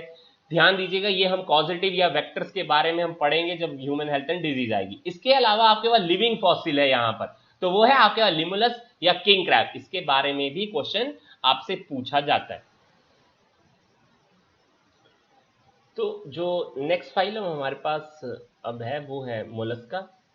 देखिएगा मोलस्का जो है वो एनिमल किंगडम में सेकंड लार्जेस्ट फाइलम है, पहली चीज तो ये ध्यान रखने की कोशिश करनी है। देखो अब इसमें क्या है, ये टेरेस्ट्रियल ऑर्गेनिज्म भी हैं और एक्वेटिक भी, मीन में धरती पर भी रह सकते हैं और पानी में बेसिकली पाए जाने वाले। ऑर्गन सिस्टम लेवल है, ठीक है, यहाँ थोड़ा करेक्शन कर लीजिएगा, organ system level of organization है, बायोलेटरली सिमेट्रिकल ये ऑर्गेनिज्म है, ट्रिप्लोब्लास्टिक है और सिलोमिक है, ठीक है, ये भी चीज आपको ध्यान रखने की कोशिश करनी है। जो बॉडी है it is being divided into three part, one is the head, second is the visceral hump and third is the muscular foot. तो तीन पार्ट हो गए, हेड हो गया, मस्कुलर फुट हो गया और विसरल हम्प हो गई। एक बात जो बहुत इंपॉर्टेंट है जो आपने याद रखनी है, इनकी बॉडी अनसेगमेंटेड होती है। तो मैंने आपको कहा था कि एनालीड्स और आर्थ्रोपोडा ही ऐसे हैं जहां पर आपके पास सेगमेंटेशन है, या कॉर्डेट्स आएंगे जो आगे हम पढ़ेंगे, जो आपके पास बेसिकली सेगमेंटेड बॉडी वाले ऑर्गेनिज्म है। इंपॉर्टेंट और क्या है जी, covered with the calcareous shell, mean by इनकी बॉडी जो है उसको कवर करने के लिए एक शेल है जो बनी है कैल्शियम कार्बोनेट के क्रिस्टल से, ये भी चीज आपको ध्यान रखने की जरूरत है। नेक्स्ट जो आपको ध्यान रखना है वो ये है कि इनकी बॉडी में जो आपके पास विसरल हम्प है और जो मेंटल होती है उसके बीच में फेदर लाइक गिल्स होते हैं। क्या है जी, फेदर लाइक गिल्स होते हैं जो इनको रेस्पिरेशन में हेल्प करते हैं, एक जगह से दूसरी जगह मूव करने में भी हेल्प करते हैं। इसके अलावा आप अगर देखें तो माउथ में एक पर्टिकुलरली रेस्पिंग ऑर्गन है, रेस्पिंग का मतलब होता है चाट चाट कर खाने वाला, है ना। तो माउथ में पर्टिकुलर एक रेस्पिंग ऑर्गन है फीडिंग के लिए जिसका नाम है रेडुला। तो ये भी चीज आपने याद रखनी है, यहां से क्वेश्चन आपको पूछा जाता है कि रेडुला क्या है, तो रेडुला एक फीडिंग ऑर्गन है मोलस्का का। तो ये चीज आप पक्का से ध्यान रखकर चलिएगा कि माउथ में आपके पास एक रेस्पिंग ऑर्गन है और वो रेस्पिंग ऑर्गन फीडिंग के काम आती है, उस रेस्पिंग ऑर्गन का नाम रेडुला है। फिर से मैंने बार बार कह रहा हूं कि एनसीईआरटी के जो एग्जाम्पल्स हैं उनको एक बार आप अच्छे से याद कर कर चलिएगा। अभी तो मैं क्रैश कोर्स के हिसाब से पढ़ा रहा हूं, जब मैं बेसिकली फुल लेंथ लेक्चर्स लूंगा तो मैं अलग पर्टिकुलर हर एक फाइलम को अच्छे से टाइम लगाकर पढ़ेंगे, ठीक है। तो ये चीज हो गई जी। उसके बाद आते हैं इकाइनोडर्मेट्स। देखें इकाइनो का मतलब होता है स्पाइनी बॉडीड, ठीक है जी, और डर्मेटा का मतलब है आपके पास स्किन से रिलेटेड। तो जो इनकी स्किन है उसके सरफेस के ऊपर आपको स्पाइंस दिखते हैं, इसलिए इनको क्या बोला गया, स्पाइनी स्किन्ड एनिमल्स हैं। तो ध्यान दीजिएगा, ठीक है। क्या लिखता है, endoskeleton is basically made up of the calcareous ossicles ठीक है। मीन बाय फिर से जो इनका एंडोस्केलेटन है वो कैल्शियम कार्बोनेट के क्रिस्टल से बनी होती है। ये भी मेरीन वाटर में ही मिलते हैं और एक्सक्लूसिवली मेरीन वाटर में मिलते हैं, ये भी चीज ध्यान रखनी है। With the organ system level of organization, ध्यान होना चाहिए, ये भी इंपॉर्टेंट। अब देखिएगा और क्या चीज लिखी है जो इनका इंपॉर्टेंट फीचर है, वो लिखा है वाटर वस्कुलर सिस्टम होती है which is help in the locomotion, capture of the food and respiration. अब ध्यान दीजिएगा, जब मैंने पोरीफेरा के बारे में आपको बताया तो पोरीफेरा में वाटर कनाल सिस्टम था, तो भूलिएगा मत, कहीं पे कंफ्यूज मत कर दीजिएगा। Water canal system is particular present in the poriferans and in echinoderms this particular system is being termed as the water vascular system. Books में आप इसको और भी बहुत सारे नाम पढ़ेंगे, that is tube feed system भी इसको कहा जाता है। तो ये इंपॉर्टेंट है। क्यों इंपॉर्टेंट है? क्योंकि इन ऑर्गेनिज्म में ये लोकोमोशन में भी हेल्प करता है, कैप्चर ऑफ फूड में भी हेल्प करता है और रेस्पिरेशन में भी आपको हेल्प कर देता है। तो ये इंपॉर्टेंट है जी, इकाइनोडर्मेट के बारे में आपको ये चीज पता होनी चाहिए। इसके बाद फिर से देखिएगा, सेक्सेस यहां पर सेपरेट हो गए हैं, मीन बाय डाइशियस है, सेक्सुअल डायमॉर्फिज्म प्रेजेंट है, इंटरनल फर्टिलाइजेशन नहीं है, एक्सटर्नल फर्टिलाइजेशन है, और डेवलपमेंट अभी भी इनडायरेक्ट ही है, मीन बाय बीच में लार्वल फॉर्म्स आपको मिलेंगी हमेशा डेवलपमेंट के दौरान में। इस पर्टिकुलर काइनोडर्मेट में आपने सिर्फ ये याद रखना है कि एंडो जो स्केलेटन है वो कैलकेरियस होती है, ट्रिप्लोब्लास्टिक है, सिलोमिक ऑर्गेनिज्म है, और वाटर वस्कुलर सिस्टम या ट्यूब फीड सिस्टम जो है उसके क्या फंक्शन है वो आपको याद होना चाहिए, that is locomotion, capture of food and respiration में हेल्प करने वाले आपके पास वाटर वस्कुलर सिस्टम प्रेजेंट है। तो ये इंपॉर्टेंट है जी, यहां तक आपको याद होना चाहिए। चलिए जी आगे देखते हैं। आगे आपके पास फाइलम आती है दैट इज हेमिकॉर्डेट्स। अब ध्यान दीजिएगा, शुरुआत में आप अगर आपके पास पुरानी बुक्स अवेलेबल हों तो ये कहा जाता था कि नॉन कॉर्डेट में आपके पास हेमिकॉर्डेट नहीं आती है। ठीक है जी, आज की डेट में कॉर्डेट में से एक फाइलम जो है उसको माइनस कर दिया गया है, उसका नाम है हेमिकॉर्डेटा। ये इंपॉर्टेंट है, ये चीज आपको ध्यान रखने की जरूरत है। अब देखो हेमिकॉर्डेट मतलब हेमी का मतलब वो आधा ना, ये आधे फीचर कुछ इसके कॉर्डेट की तरह हैं, लेकिन ज्यादातर फीचर इसके जो हैं वो नॉन कॉर्डेट की तरह हैं। तो ध्यान दीजिए क्या क्या है जी। पहली थिंग क्या लिखी हुई है, वर्म लाइक मेरीन ऑर्गेनिज्म है, ये भी वर्मल कैटेगरी के ही ऑर्गेनिज्म है, with organ system level of organization, bilaterally symmetrical है, ट्रिप्लोब्लास्टिक है और सिलोमिक ऑर्गेनिज्म है। क्लियर हो गई जी, वो फंडामेंटल क्लियर होनी चाहिए। अब देखो इन हेमिकॉर्डेट को हेमिकॉर्डेट क्यों बोला, इनको कॉर्डेट की कैटेगरी से हमने क्यों निकाल दिया? वो इसलिए निकाल दिया कि पर्टिकुलर इस ऑर्गेनिज्म की बॉडी में नोटोकॉर्ड जो है वो अभी आपको प्रेजेंट दिखाई नहीं पड़ रही है। अगर नोटोकॉर्ड प्रेजेंट होती तो हम पर्टिकुलर उसको कॉर्डेट में डालते, लेकिन हेमिकॉर्डेट में आपके पास में नोटोकॉर्ड जो एज सच में प्रेजेंट हमें नहीं दिखती है। उसके बाद सेकंड फीचर जो इंपॉर्टेंट, दैट इज बॉडी जो है वो सिलिंड्रिकल है, which is being composed of the proboscis, second is the collar and the long trunk. तीन पार्ट हो गए जी, एक हो गया जो आगे वाला हिस्सा है जिसको प्रोबोसिस कहते हैं, बीच में कॉलर आ गई और एक लॉन्ग ट्रंक आ गई। ठीक है, अब इंपॉर्टेंट क्या है जरा नोट डाउन करिए, ओपन सर्कुलेटरी सिस्टम है, मतलब बहुत पुराना फीचर है अभी भी यहां पर इस हेमिकॉर्डेट में। अदरवाइज क्या होना चाहिए था, जैसे इवोल्यूशन हो रहा था फाइलम का तो क्लोज्ड सर्कुलेटरी सिस्टम आनी चाहिए, लेकिन है कैसा है जी, ओपन सर्कुलेटरी सिस्टम है।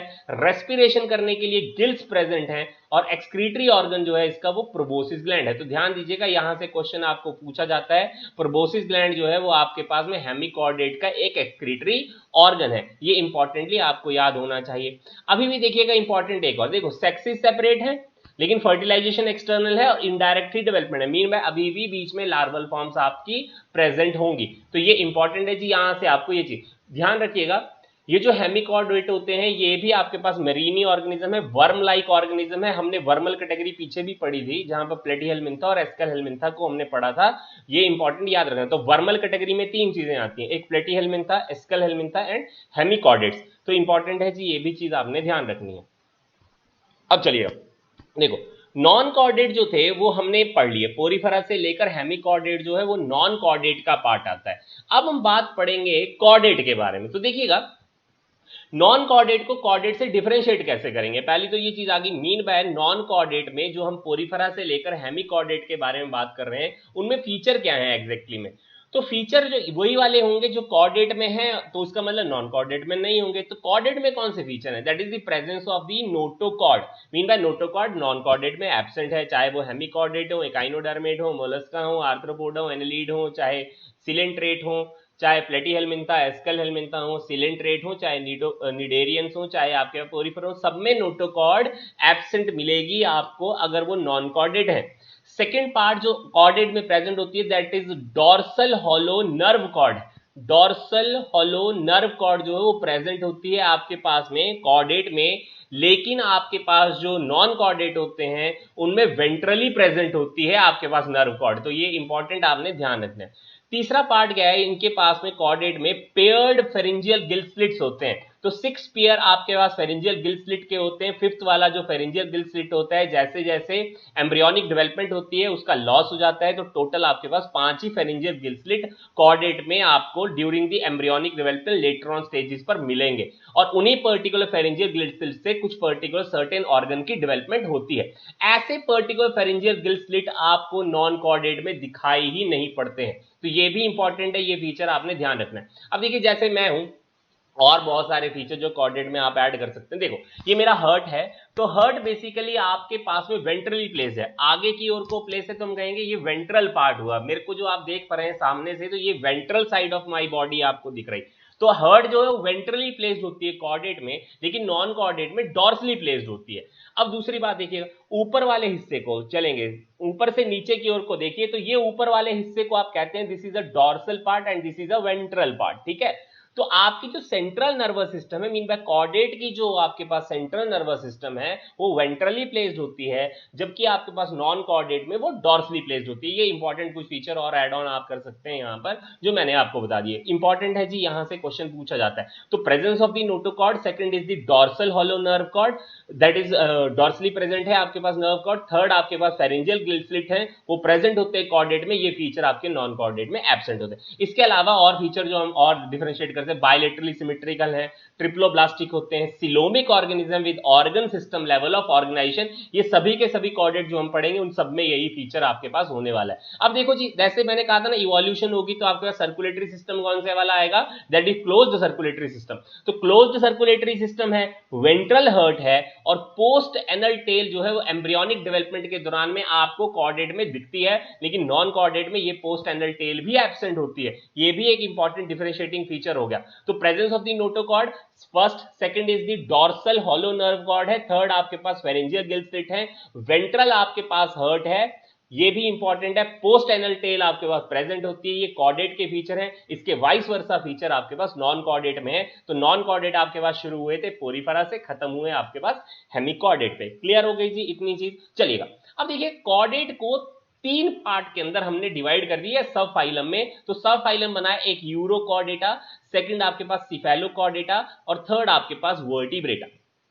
इंपॉर्टेंट है जी, यहां से भी बहुत सारे क्वेश्चन आपको मिलेंगे पेपर के अंदर। तो चलिएगा पहला पार्ट देखते हैं आप, जिसका नाम है आपके पास यूरोकॉर्डेट। तो यूरोकॉर्डेट में जो नोटोकॉर्ड होती है that is only present in the larval tail, ठीक है जी। तो नोटोकॉर्ड सिर्फ लार्वल टेल में प्रेजेंट होगी। इसका मतलब ये हुआ कि जब लार्वा कन्वर्ट होकर आपके पास अडल्ट बन जाएगा, तो यूरोकॉर्डेट में आपके पास वो लार्वल टेल आपको दिखाई, लार्वल टेल के अंदर आपके नोटोकॉर्ड जो है वो आपको नहीं दिखाई पड़ेगी अडल्ट के अंदर।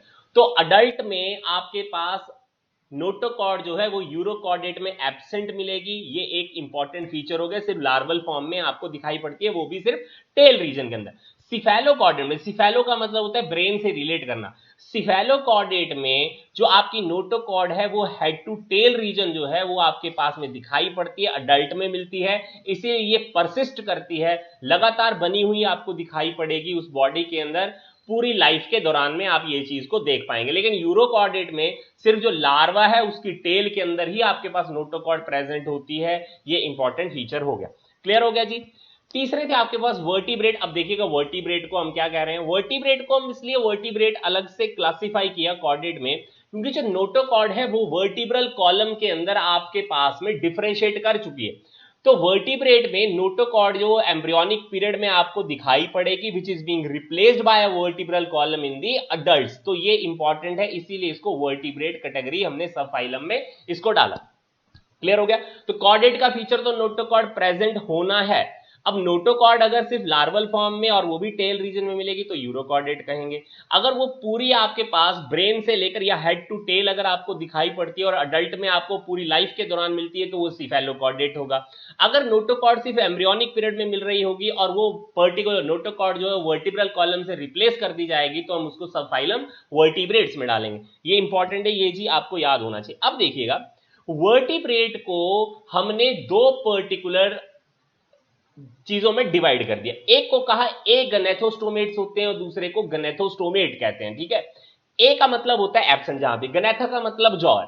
ऐसे पर्टिकुलर ऑर्गेनिज्म जिनमें जॉ एब्सेंट होती है उनको ए गनेथोस्टोमेट्स या ए गनेथा कहते हैं, और जिनमें आपके पास में जॉ प्रेजेंट होती है उनको गनेथोस्टोमेट्स कहते हैं। तो ये इंपॉर्टेंट है, ये भी चीज आपने ध्यान रखनी है। अब देखिए क्या लिखता है, गनेथोस्टोमेट्स को हम फर्दरली दो सुपर क्लासेस के अंदर डिवाइड करते हैं। एक ऐसे ऑर्गेनिज्म जिनके अंदर फिन्स प्रेजेंट होती हैं और एक ऐसे ऑर्गेनिज्म जिनमें लिम्स प्रेजेंट होते हैं। तो जिनमें फिन्स प्रेजेंट होती हैं उनको हम पाइसिस ग्रुप में डाल देते हैं, पाइसिस सुपर क्लास में, दैट इज पर्टिकुलर फिशेस के बारे में। और टेट्रापोड के अंदर आपके पास हम आगे जाकर जो चीजें पढ़ेंगे वो सभी के सभी ऑर्गेनिज्म वहां पर आते हैं, ठीक है। जैसे आपके पास एम्फीबियंस हो गए, रेप्टाइल्स हो गए, बर्ड हो गए, मैमल हो गए, वो टेट्रापोड के अंदर हम पढ़ेंगे, ठीक है। पाइसिस में सिर्फ हम फिशेस के बारे में डील करने वाले। तो ये इंपॉर्टेंट है जी, ये भी आपसे क्वेश्चन पूछा जाता है। अब देखिए, ए गनेथोस्टोमेट में जहां पर जॉ लैक होती है उसमें आते हैं आपके पास क्लास दैट इज साइक्लोस्टोमेट्स। ध्यान दीजिएगा, यहां से क्वेश्चन बहुत बार पूछा जा चुका है, ठीक है। अब क्यों पूछा गया वो मैं अभी आपको बताता हूं। देखो, है बहुत छोटा सा ग्रुप है, सुपर छोटी सी क्लास है जहां से क्वेश्चन पूछा जा रहा है, लेकिन फिर भी इंपॉर्टेंट। देखो, साइक्लो और स्टोमेटा, साइक्लो का मतलब होता है सर्कुलर और स्टोमेटा का मतलब होता है माउथ। ऐसे पर्टिकुलर ऑर्गेनिज्म जिनकी सर्कुलर माउथ होती है और वो फिश की तरह दिखते हैं, इनको साइक्लोस्टोमेट कहते हैं। Mean by fishes has basically been developed from the cyclostomate, evolved from the cyclostomate. पहले साइक्लोस्टोमेट आए, उसके बाद आपके पास फिशेस आई। अब साइक्लोस्टोमेट की खासियत क्या है, इनके पास सर्कुलर माउथ होता है तो इनके पास सकिंग की कैपेबिलिटी बहुत अच्छी होती है। और ये कैसा नेचर शो करती है, एक्टोपैरासिटिक बिहेवियर है इनका। Cyclostomates are basically the ectoparasite on some fishes. जो कार्टिलेजिनस फिशेस होती है ना, जो प्रीडेटर्स होते हैं, सबसे लार्जेस्ट प्रीडेटर हैं, आप उनकी बॉडी के ऊपर देखिएगा छोटे छोटे, आपको ऐसा लगेगा फिशेस अटैच होती हैं। वो फिशेस नहीं होती हैं सच में अटैच, वो साइक्लोस्टोमेट्स होते हैं जो उनकी बॉडी के ऊपर अटैच रहते हैं। तो उनको एक तरह से डिफेंस भी मिल जाता है, दूसरी तरह से वो न्यूट्रिशन भी विड्रॉ कर लेती है उन ऑर्गेनिज्म की बॉडी में से, ठीक है। तो एक तरह से वो सर्कुलर माउथ जो उनको किस चीज में हेल्प कर रहा है, सकिंग के अंदर हेल्प कर रहा है, जबकि उनके पास जॉ एब्सेंट है। तो ये एक इंपॉर्टेंट फीचर यहां पर हो गया साइक्लोस्टोमेट का, ये एक्टोपैरासिटिक बिहेवियर है। जबकि हमने प्लेटीहेल्मिंथा और एस्केलहेल्मिंथा जब डील किया था तो हमने ये कहा था एंडोपैरासिटिक बिहेवियर आता है, वो हमारी बॉडी के इनसाइड में जाकर हुकर और सकर की मदद से न्यूट्रिशन को विड्रॉ करते हैं हमारी बॉडी में से। अब देखिएगा सेकंड पार्ट, दूसरा पार्ट है साइक्लोस्टोमेट की जो बॉडी होती है उनके ऊपर आपके पास स्केल नहीं मिलेंगे आपको। तो स्केल्स है नहीं, मीन बाय इनको कोई डिफेंस मिल नहीं रहा है। दूसरी इंपॉर्टेंट चीज क्या है, इनके पास गिल स्लिट्स प्रेजेंट होती हैं जो इनको रेस्पिरेशन में हेल्प करती हैं। तो 8 to 15 pair of gill slit आपके पास प्रेजेंट है साइक्लोस्टोमेट में। इसके अलावा जो आपके पास क्रेनियम और वर्टिब्रल कॉलम है वो कार्टिलेजिनस है, बोनी नहीं है। ध्यान दीजिएगा, अभी तक बोन नहीं मिली है आपको वर्टिब्रल कॉलम के अंदर, सिर्फ क्या दिख रही है, कार्टिलेज है। तो आपके पास वर्टिब्रल कॉलम और क्रेनियम जो है वो कार्टिलेजिनस टाइप का ही है। उसके बाद देखिएगा, सर्कुलेशन जो है वो क्लोज्ड टाइप के, mean by closed circulatory system is basically present in the cyclostomate. अब देखिएगा, मैंने कहा था यहां से बहुत बार क्वेश्चन पूछा है, पूछा किससे जा रहा है, दैट इज स्पाउनिंग फिनोमेना से।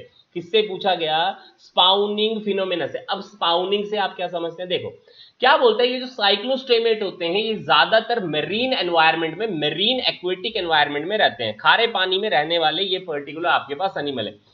लेकिन अडल्ट जो है वो आपके पास मरीन वाटर में रहता है, और मरीन वाटर में बेसिकली वो अपना सर्वाइवल कर सकता है। लेकिन जब बेसिकली उसको लार्वा को बेसिकली अपनी बॉडी से एक्सटिपेट करना होता है, बाहर निकालना होता है, तो उसको पर्टिकुलरली माइग्रेट कर फ्रेश वाटर में जाना पड़ता है। तो देखिएगा, जो अडल्ट है वो कहां पर चला गया, फ्रेश वाटर के अंदर जाएगा, और फ्रेश वाटर में जाने के बाद में वहां पर लार्वा को छोड़ देगा। और क्योंकि अब उसका जो हैबिटेट है बेसिकली जिंदा रहने के लिए तो मरीन वाटर चाहिए था, मीन बाय वो अडल्ट ज्यादा दिनों तक वहां सर्वाइव नहीं कर पाएगा और फ्रेश वाटर के अंदर पर्टिकुलर उस ऑर्गेनिज्म की डेथ हो। लेकिन लार्वा जो है वो फ्रेश वाटर के अंदर सर्वाइव कर सकता है।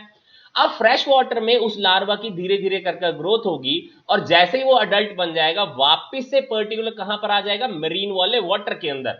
इस फिनोमेना को हम कहते हैं स्पाउनिंग फिनोमेना। ध्यान दीजिएगा वर्ड मैंने क्या कहा, अडल्ट मरीन में रह रहा है, अडल्ट को अब फ्रेश वाटर के अंदर मूव करने के लिए इसलिए जाना है क्योंकि फ्रेश वाटर के अंदर ही लार्वा सर्वाइव कर सकते हैं, वहां वो लार्वा को छोड़ देता है, लेकिन वो ऑर्गेनिज्म अपने आप में या वो पेरेंट जो है वो मर जाता है। ठीक है, वही लार्वा डेवलपमेंट शो करते हैं, मेटामॉर्फोसिस का फंडामेंटल शो करते हैं और वो अडल्ट में कन्वर्ट होने पर वापस से माइग्रेट कर कर कहां पर आ जाते हैं, मेरीन वाटर के अंदर ही। तो ये इंपॉर्टेंट है, ये आपने याद रखना, यहां से क्वेश्चन पूछा जाता है और एग्जांपल से क्वेश्चन पूछी जाती है। दैट इज टीरोमाइजोन या लैम्प्रे जो है वो स्पाउनिंग फिनोमेना स्पेसिफिकली आपके पास शो करती है। मैगजीन या हैग फिशेस ऐसा फंडामेंटल शो नहीं करती हैं। तो साइक्लोस्टोमेट से आपको इंफॉर्मेशन पता होनी चाहिए। गिल स्लिट जो होती है वो रेस्पिरेशन में हेल्प करती हैं, कार्टिलेजिनस ही वर्टिब्रल कॉलम है, एक्टोपैरासिटिक बिहेवियर है, ये इंपॉर्टेंट आपको याद होना चाहिए। स्पाउनिंग नहीं भूलनी है, स्पाउनिंग से बहुत क्वेश्चन पूछा गया है पिछले 1-2 साल के अंदर।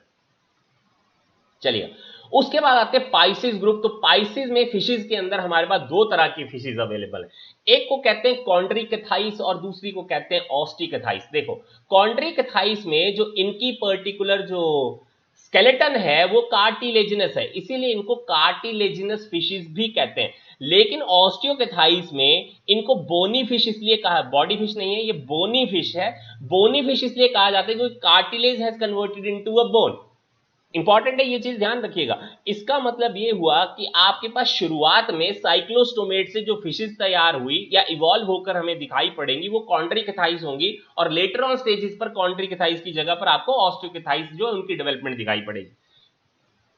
अब देखो क्या इंपॉर्टेंट है, जो कॉन्ड्रिकथाइस हैं ये specifically exclusively marine water species हैं। ध्यान दीजिएगा ये सिर्फ खारे पानी में ही आपको मिलेंगी। तो कॉन्ड्रिकथाइस का एक स्पेसिफिक फीचर हो गया, ये सिर्फ मरीन एनवायरनमेंट में मिलेंगी, ये फ्रेश वाटर लिविंग नहीं है।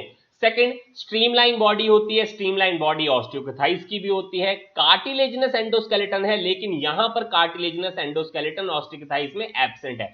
कोल्ड ब्लडेड है, बिल्कुल सही जी, कोल्ड ब्लडेड है, ये भी एक्टोथर्मिक है और आपके पास पर्टिकुलर ऑस्टियोकथाइस भी एक्टोथर्मिक है या कोल्ड ब्लडेड है। लेकिन देखिएगा एक इंपॉर्टेंट फीचर आपको याद रखना, क्या लिखा है, कॉन्ड्रिकथाइस की जो स्किन होती है टफ होती है और माइन्यूट प्लेकोइड स्केल होते हैं। प्लेकोइड स्केल कैसे होते हैं, ट्राइंगुलर ऐसे।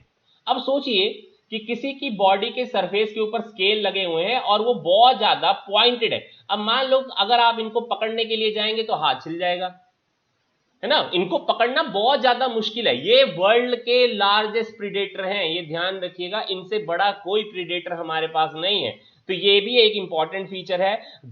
ग्रेट व्हाइट शार्क के बारे में तो सुना होगा ना, तो शार्क जो है वो फिश है लेकिन वो कॉन्ड्रिकथाइस है और बहुत बड़ा साइज होने पर, प्लेकोइड स्केल उनके पास होने पर पर्टिकुलर उनको पकड़ना बहुत ज्यादा मुश्किल हो जाता है। ये प्रीडेशियस ऑर्गेनिज्म है, ये किसी भी चीज को खा सकते हैं, ये इंपॉर्टेंट है, ध्यान दीजिएगा। क्लियर। उसके बाद सेकंड फीचर देखिएगा, गिल स्लिट होते हैं, आर सेपरेट विदाउट ऑपरकुलम। ध्यान दीजिएगा ये भी इंपॉर्टेंट फीचर कि जो आपके पास गिल स्लिट्स होते हैं उनके सरफेस पर ऑपरकुलम जो है वो एब्सेंट होती है। मीन बाय इनके गिल्स को कोई भी या गिल स्लिट्स को कोई भी प्रोटेक्टिव कवरिंग अवेलेबल नहीं होती है। उसके बाद में देखिएगा they have the powerful jaws and the predators. ध्यान दीजिएगा मैंने अभी कहा था लार्जेस्ट प्रीडेटर है क्योंकि ये जॉ वाले ऑर्गेनिज्म है और सबसे ज्यादा स्ट्रॉन्गेस्ट जॉ वाले ऑर्गेनिज्म है, इसीलिए लार्जेस्ट प्रीडेटर है वर्ल्ड के। उसके बाद इंपॉर्टेंट एक फीचर और, एयर ब्लैडर एब्सेंट है, जरा ध्यान दें, एयर ब्लैडर एब्सेंट है कॉन्ड्रिकथाइस में। अब सिंपल सी बात है, अगर एयर ब्लैडर एब्सेंट होगा, बॉडी में कोई एयर ब्लैडर नहीं है, हवा वाला कोई चीज नहीं है, तो ऐसी पर्टिकुलर जो ऑर्गेनिज्म क्या फ्लोट कर पाएगी पानी के अंदर, नहीं फ्लोट कर पाएगी। मीन में बायोवेंसी का फिनोमेना नहीं है इन ऑर्गेनिज्म के अंदर। इसका मतलब ये हुआ अगर ये मूवमेंट करना, स्विमिंग करना अगर बंद कर देंगे तो ये बॉटम पर आ जाएंगे और सिंक हो जाएंगे वहां पर। ठीक है, तो ऐसे पर्टिकुलर कॉन्ड्रिकथाइस को लगातार स्विम करना पड़ता है क्योंकि इनकी बॉडी में एयर ब्लैडर जो है वो एब्सेंट होती है। हर्ट 2 चैम्बर है और आपके पास ये cold blooded organism that is poikilothermic है, ये अपनी बॉडी का टेम्परेचर अपने आप से रेगुलेट नहीं कर सकते हैं, एक पर्टिकुलर कांस्टेंट टेम्परेचर मेंटेन नहीं कर सकते। सेक्सेस सेपरेट हैं, ये भी इंपॉर्टेंट फीचर है। इसके अलावा देखिएगा मेल जो आपके पास यहां पर कॉन्ट्रिकथाइस होती हैं, उनकी जो पेल्विक फिन्स होती हैं, दे आर बियरिंग दी क्लैस्पर। तो मेल को फीमेल आपके पास कॉन्ट्रिकथाइस से डिफरेंशिएट करने के लिए मेल के अंदर हम पर्टिकुलरली क्लैस्पर्स को पेल्विक फिन के अंदर देखने की कोशिश करेंगे। अगर मिल जाएगा तो मेल है, अगर नहीं मिलेगा तो वो फीमेल है। उसके बाद इंपॉर्टेंट और है, दैट इज कॉन्ट्रिकथाइस जो वीवी पेरस है। अब वीवी पेरस का मतलब ये हुआ they are basically giving birth to the young ones directly, mean by कोई भी इनडायरेक्ट डेवलपमेंट यहां नहीं आने वाली, कोई लार्वल फॉर्म नहीं आएगी, कोई एग्स की फॉर्मेशन नहीं होने वाली, डायरेक्ट ये अपने आप एक यंग वन को जन्म देते हैं। तो ये है कॉन्ट्रिकथाइस जो आपके पास पर्टिकुलरली वीवी पेरस है। अब देखिए कुछ स्पेशल आपके पास कॉन्ट्रिकथाइस आती हैं जो है आपके पास टॉर्पीडो। पहले तो टॉर्पीडो की खासियत यह है कि इसके अंदर इलेक्ट्रिक ऑर्गन होते हैं। दूसरा ट्राइगॉन, तो ट्राइगॉन में आपके पास पॉइजनस स्टिंग होती है, ये एक इंपॉर्टेंट फीचर है ये कॉन्ट्रिकथाइस। इसलिए मैंने कहा ना प्रीडेटर्स हैं, किसी को भी मारने की कैपेबिलिटी रखते हैं, इसीलिए इनसे बचना चाहिए। और हमेशा कहां पर, मेरीन वाटर के अंदर ही मिलते हैं, ये आपको फ्रेश वाटर में मिलते हैं ही नहीं है कॉन्ट्रिकथाइस। तो ये इंपॉर्टेंट हो गया, क्लियर। उसके बाद आई ऑस्टिकथाइस। देखो ये जितने फीचर आप पढ़ रहे हैं इसके वाइस वर्सा कर दीजिए। तो वाइस वर्सा में क्या होगा, देखो gills are covered by operculum, gills are covered by operculum, mean by protective covering जो है वो गिल्स में प्रेजेंट होती है। स्ट्रीमलाइन बॉडी है, यहां भी मैंने बता दिया था कि यहां भी स्ट्रीमलाइन बॉडी है, लेकिन यहां फीचर ये ऐड हो गया, ये मेरीन वाटर में भी रह सकते हैं, फ्रेश वाटर में भी रह सकते हैं, और बोनी एंडोस्केलेटन है। मैंने कहा था कार्टिलेज से बोन बनेगी, तो कार्टिलेज से बोन बनी किसमें, ऑस्टिकथाइस में बोनी एंडोस्केलेटन है, कॉन्ट्रिकथाइस में कार्टिलेजिनस एंडोस्केलेटन था।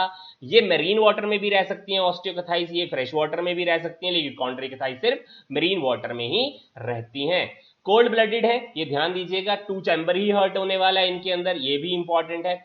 लेकिन एक फंडामेंटल याद रखनी है, क्या याद रखनी है, देखो यहां जब हमने पढ़ा था कॉन्ट्रिकथाइस में, उन्होंने कहा प्लेकोइड स्केल्स होते हैं। जो आपके पास ऑस्टिकथाइस होती हैं इनके टीनोइड स्केल होते हैं। टीनोइड कैसे होते हैं, सर्कुलर, हाफ सर्कुलर फॉर्म के स्केल्स होते हैं और शार्पर नहीं होते। मीन बाय ऐसे पर्टिकुलर ऑस्टिकथाइस को पकड़ना फिर भी आसान है as comparison to chondrichthyes. Large size organism होते नहीं है ये पर्टिकुलर। एयर ब्लैडर जो है इन पर्टिकुलर ऑस्टिकथाइस की बॉडी में प्रेजेंट होती है, इसलिए बायोएनसी का फिनोमेना शो करती है। मीन बाय अगर ये कुछ देर के लिए स्विम करना बंद भी कर दें तो ये सिंक नहीं करेंगी, बॉटम की ओर को नहीं आएंगी। ये भी इंपॉर्टेंट फीचर आपको ध्यान रखने की कोशिश करनी। सेक्सीज इनमें भी सेपरेट होते हैं। फर्टिलाइजेशन एक्सटर्नल है, लेकिन ध्यान दीजिए वर्ड लिखा हुआ है ओवीपेरस है, ओवीपेरस है। मीन बाय आपके पास में यहां पर डायरेक्टली यंग वन को जन्म नहीं दिया जा रहा है, एग की फॉर्मेशन आपको बीच में दिखाई पड़ेगी। इंपॉर्टेंट है जी, ये आपने याद रखना है, ठीक है जी। उसके बाद एग्जांपल्स आप याद रखिएगा। देखो strategic enhancement for food production में जब आप पढ़ेंगे तो वहां पर आपके पास मेरीन वाटर फिशेज जो एडिबल हैं और फ्रेश वाटर जो फिशेज एडिबल हैं उनके बारे में हम पढ़ाते हैं। तो वो अभी आप एक बार अगर रेफरेंस बुक से डील कर लें तो वो भी इंपॉर्टेंट रहेगा। लेकिन जो जो इंपॉर्टेंट फीचर अभी हमने डील किए हैं वो आपको याद होने चाहिए। देखिए उसके बाद आते हैं टेट्रापोड। टेट्रापोड का मतलब जिनमें लिम्स होते हैं। तो वो आया आपके पास एम्फीबियंस, रेप्टाइल्स, एव्स, बर्ड्स या मैमल्स। तो चार आगे आपके पास में क्लासेस, देखिएगा हर एक के फीचर हम पढ़ने की कोशिश करें। तो पहले आए एम्फीबियन। एम्फी का मतलब होता है बोथ, ऐसे पर्टिकुलर ऑर्गेनिज्म जो एक्वेटिक एनवायरनमेंट में भी जिंदा रह सकते हैं और धरती पर भी जिंदा रह सकते हैं, ऐसे ऑर्गेनिज्म कहलाएंगे एम्फीबियन। तो दो पेयर ऑफ लिम्ब जो है इनके पास प्रेजेंट है। सेकंड खासियत क्या है, मॉइस्ट स्किन है विदाउट स्केल। ध्यान दीजिएगा स्केल नहीं है यहां पर, और स्किन कैसी है, मॉइस्ट रहती है। ये भी इंपॉर्टेंट फीचर आपने ध्यान रखनी है क्योंकि यहां से क्वेश्चन आपको पूछा जाता है। उसके बाद रेस्पिरेशन जो है वो आपके पास गिल, लंग और स्किन तीनों फॉर्म से हो सकती है। पल्मोनरी भी रेस्पिरेशन होती है आपके पास, डर्मल या आपके पास में स्किन के थ्रू भी रेस्पिरेशन होती है और गिल के थ्रू भी रेस्पिरेशन ये कर सकते हैं। अब जो हर्ट है वो 3 चैम्बर हो गया। पहले जब फिशेस पढ़ रहे थे तो 2 चैम्बर था, तो एम्फीबियन में 3 चैम्बर हर्ट हो गई है और ये अभी भी कोल्ड ब्लडेड ही ऑर्गेनिज्म, मीन बाय अपनी बॉडी का टेम्परेचर कांस्टेंट मेंटेन नहीं कर सकते हैं। ओवीपेरस हैं, एग लेंगी हैं। तो ये इंपॉर्टेंट आपको फीचर ध्यान रखने हैं और ये इसके एग्जांपल फ्रॉग, और यहाँ पर बहुत कॉमनली और भी बहुत सारे ऑर्गेनिज्म आते हैं। इतना सारा नहीं आपको याद रखना है एग्जांपल्स के बारे में, लेकिन फीचर्स आपको ध्यान होने चाहिए। मैंने कहा एनसीईआरटी में जितने आपके पास पड़े हुए हैं उनको आप थोड़ा बहुत डील करने की कोशिश करिए, वहां से क्वेश्चन आपको पूछा जाता है, क्लियर। चले उसके बाद सेकंड आते हैं रेप्टाइल्स। देखिएगा क्रीपिंग एंड क्रॉलिंग मोशन करने वाले, देखो रेंग रेंग कर चलने वाले जीव जंतु, ठीक है। अब देखो क्या बोलता है, मोस्टली टेरेस्ट्रियल ही ऑर्गेनिज्म है। अब देखो हुआ क्या, पहले जब फिशेस के बारे में पढ़ा तो वो एक्सक्लूसिवली पानी में रह रही थी, उसके बाद एम्फीबियन आए तो एम्फीबियन पानी में भी रह रहे हैं और धरती पर भी रह लेते हैं। रेप्टाइल जब आए तो उन्होंने मोड ऑफ हैबिटेट जो वो चेंज कर कर ज्यादातर टेरेस्ट्रियल बनाना शुरू कर दिया और पानी में वो अब नहीं मिलते हैं। ऐसा नहीं है कि मिलते नहीं, क्रोकोडाइल जो पानी में भी रह लेता है वो धरती पर भी रह लेता है, वो रेप्टाइल ही है आपके पास। तो देखो नेक्स्ट पार्ट, लिम्ब जो है 2 पेयर हैं अगर वो प्रेजेंट है, ठीक है, अगर वो प्रेजेंट है, जरूरी नहीं है कि लिम्ब्स प्रेजेंट ही हो। अब स्नेक्स हैं तो स्नेक में कोई लिम्ब्स नहीं होते हैं, वो लिम्बलेस ऑर्गेनिज्म है, ठीक है। उसके बाद देखिएगा रेंग रेंग कर धरती पर चलने वाले ये जीव जंतु हैं। अब कैसे ऐसा कर पाते हैं, क्यों, क्योंकि ड्राई एंड कॉर्निफाइड आपके पास स्किन है हैविंग द स्केल और स्कूट। अब देखो, अब सिंपल सी बात है ना, अगर आप धरती पर रगड़ रगड़ कर चलने की कोशिश करेंगे तो आपकी स्किन जो है उसमें अल्सर हो जाएंगे, लेकिन इनकी बॉडी में कोई अल्सरेशन नहीं होती है, क्योंकि इनकी बॉडी की जो स्किन है that is being covered by the keratin, और कैरेटिन एक डेड टिश्यू है, डेड आपके पास प्रोटीन फाइबर है। इसका मतलब अगर वो रेंग रेंग कर चलते भी रहेंगे तो उनको कोई दिक्कत नहीं होगी।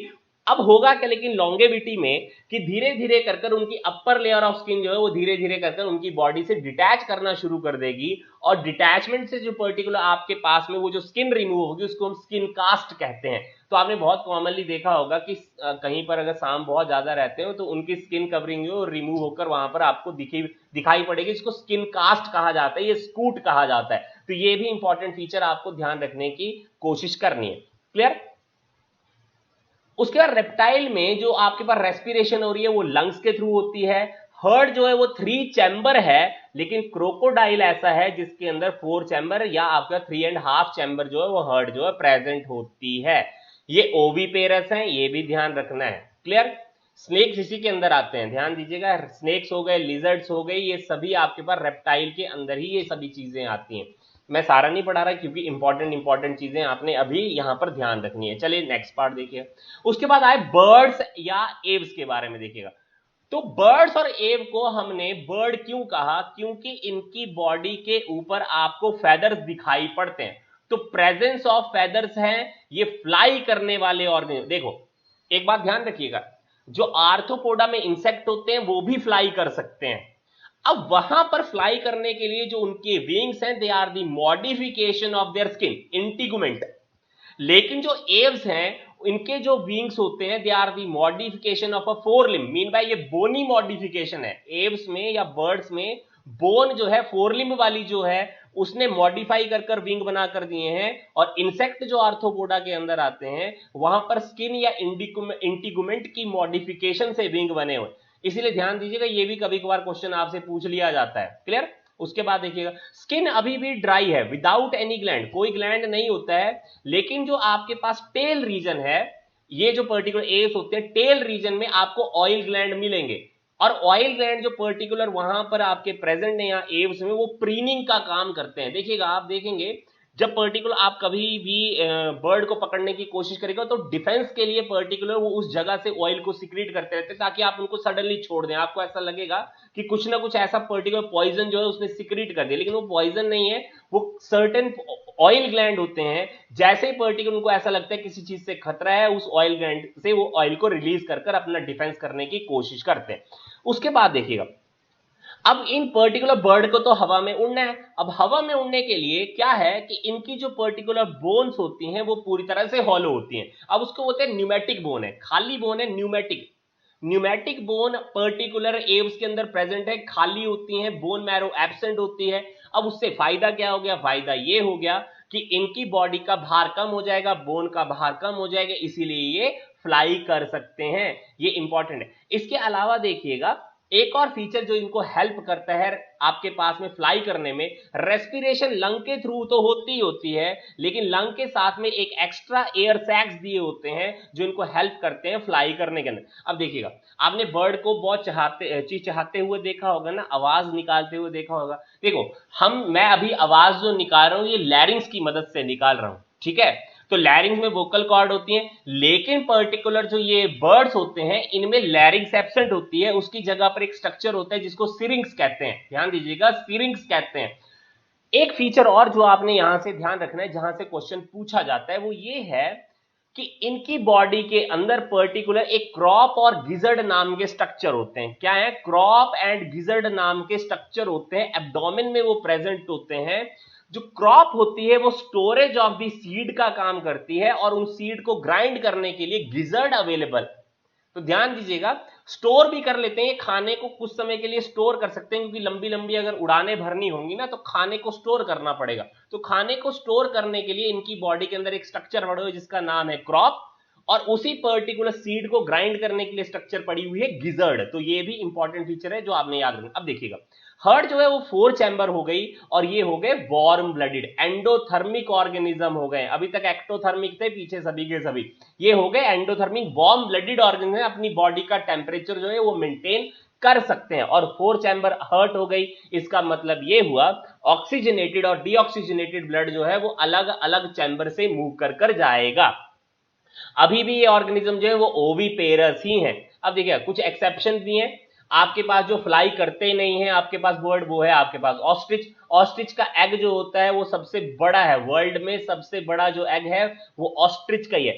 आपने कीवी के बारे में सुना होगा, कीवी भी फ्लाई नहीं करती है। इंपॉर्टेंट है, ये भी चीज आपने ध्यान रखनी है। लास्ट आपके पास क्लास आती है जिसका नाम है मैमल्स, जहां पर हम भी आते हैं। देखो हम कैसे हैं, मोस्टली टेरेस्टीरियल हैं, कुछ एक फ्लाई भी कर सकते हैं और कुछ पानी के अंदर भी रह सकते हैं। तो ये सब जगह पर पाए जाने वाले जीव जंतु हो गए मैमल। ठीक है, 2 पेयर ऑफ लिम्ब है, ये हो गए 4 लिम्ब, ठीक है जी, और हाइंड लिम्ब, नीचे वाले जो आपकी टांगे हैं वो हाइंड लिम्ब। तो 2 पेयर ऑफ लिम्ब जो है वो आपके पास प्रेजेंट है। स्किन जो है उसके ऊपर हेयर प्रेजेंट है। देखो इससे पीछे आप जितने भी आप पर्टिकुलर फाइलम या क्लासेस या सुपर क्लासेस डील करेंगे, वहां पर कहीं भी आपने हेयर्स के बारे में डिस्कस नहीं किया है। तो मैमल को मैमल इसलिए कहा जाता है 2 फीचर की वजह से। एक, इनकी बॉडी के ऊपर हेयर प्रेजेंट होते हैं, और सेकंड, मैमरी ग्लैंड जो है वो प्रेजेंट होते हैं which can produce the milk. देखो मैमल में सेक्सुअल डायमॉर्फिज्म प्रेजेंट होती है, ठीक है, सेक्सेस जो सेपरेट है, मेल और फीमेल जो है वो अलग अलग होती है। मेल में भी मेमरी ग्लैंड होते हैं लेकिन वो रूडिमेंट्री होते हैं, मीन बाय फंक्शनल नहीं है, कोई मिल्क की प्रोडक्शन नहीं करते हैं। लेकिन फीमेल में पार्चुरेशन के बाद में प्रोलेक्टिन हार्मोन की इन्फ्लुएंस में वो मेमरी ग्लैंड जो है वो मिल्क की प्रोडक्शन कर सकते हैं। ये इंपॉर्टेंट फीचर है, ये याद होना चाहिए। मेमरी ग्लैंड की वजह से ही हम अगर वो प्रेजेंट होंगे तो मैमल कहेंगे, अगर मेमरी ग्लैंड प्रेजेंट नहीं है तो वो मैमल नहीं है। ये इंपॉर्टेंट क्राइटेरिया आपको याद होना चाहिए। उसके अलावा रेस्पिरेशन के लिए हमारे पास लंग्स होते हैं, भाई मैमल में भी लंग है, वो सिंपल है। 4 चैम्बर हर्ट है, बहुत सही है। वीवीपेरस और ओवीपेरस दोनों तरह के ऑर्गेनिज्म हो सकते हैं, लेकिन मेनली जो मैमल है वो वीवीपेरस ही होते हैं, ध्यान दीजिएगा। एक्सेप्शन है आपके पास प्लेटिपस, ऑर्निथोराइनिकस जो है वो आपके पास में ओविपेरस ऑर्गेनिज्म है, ये आपने ध्यान रखना है।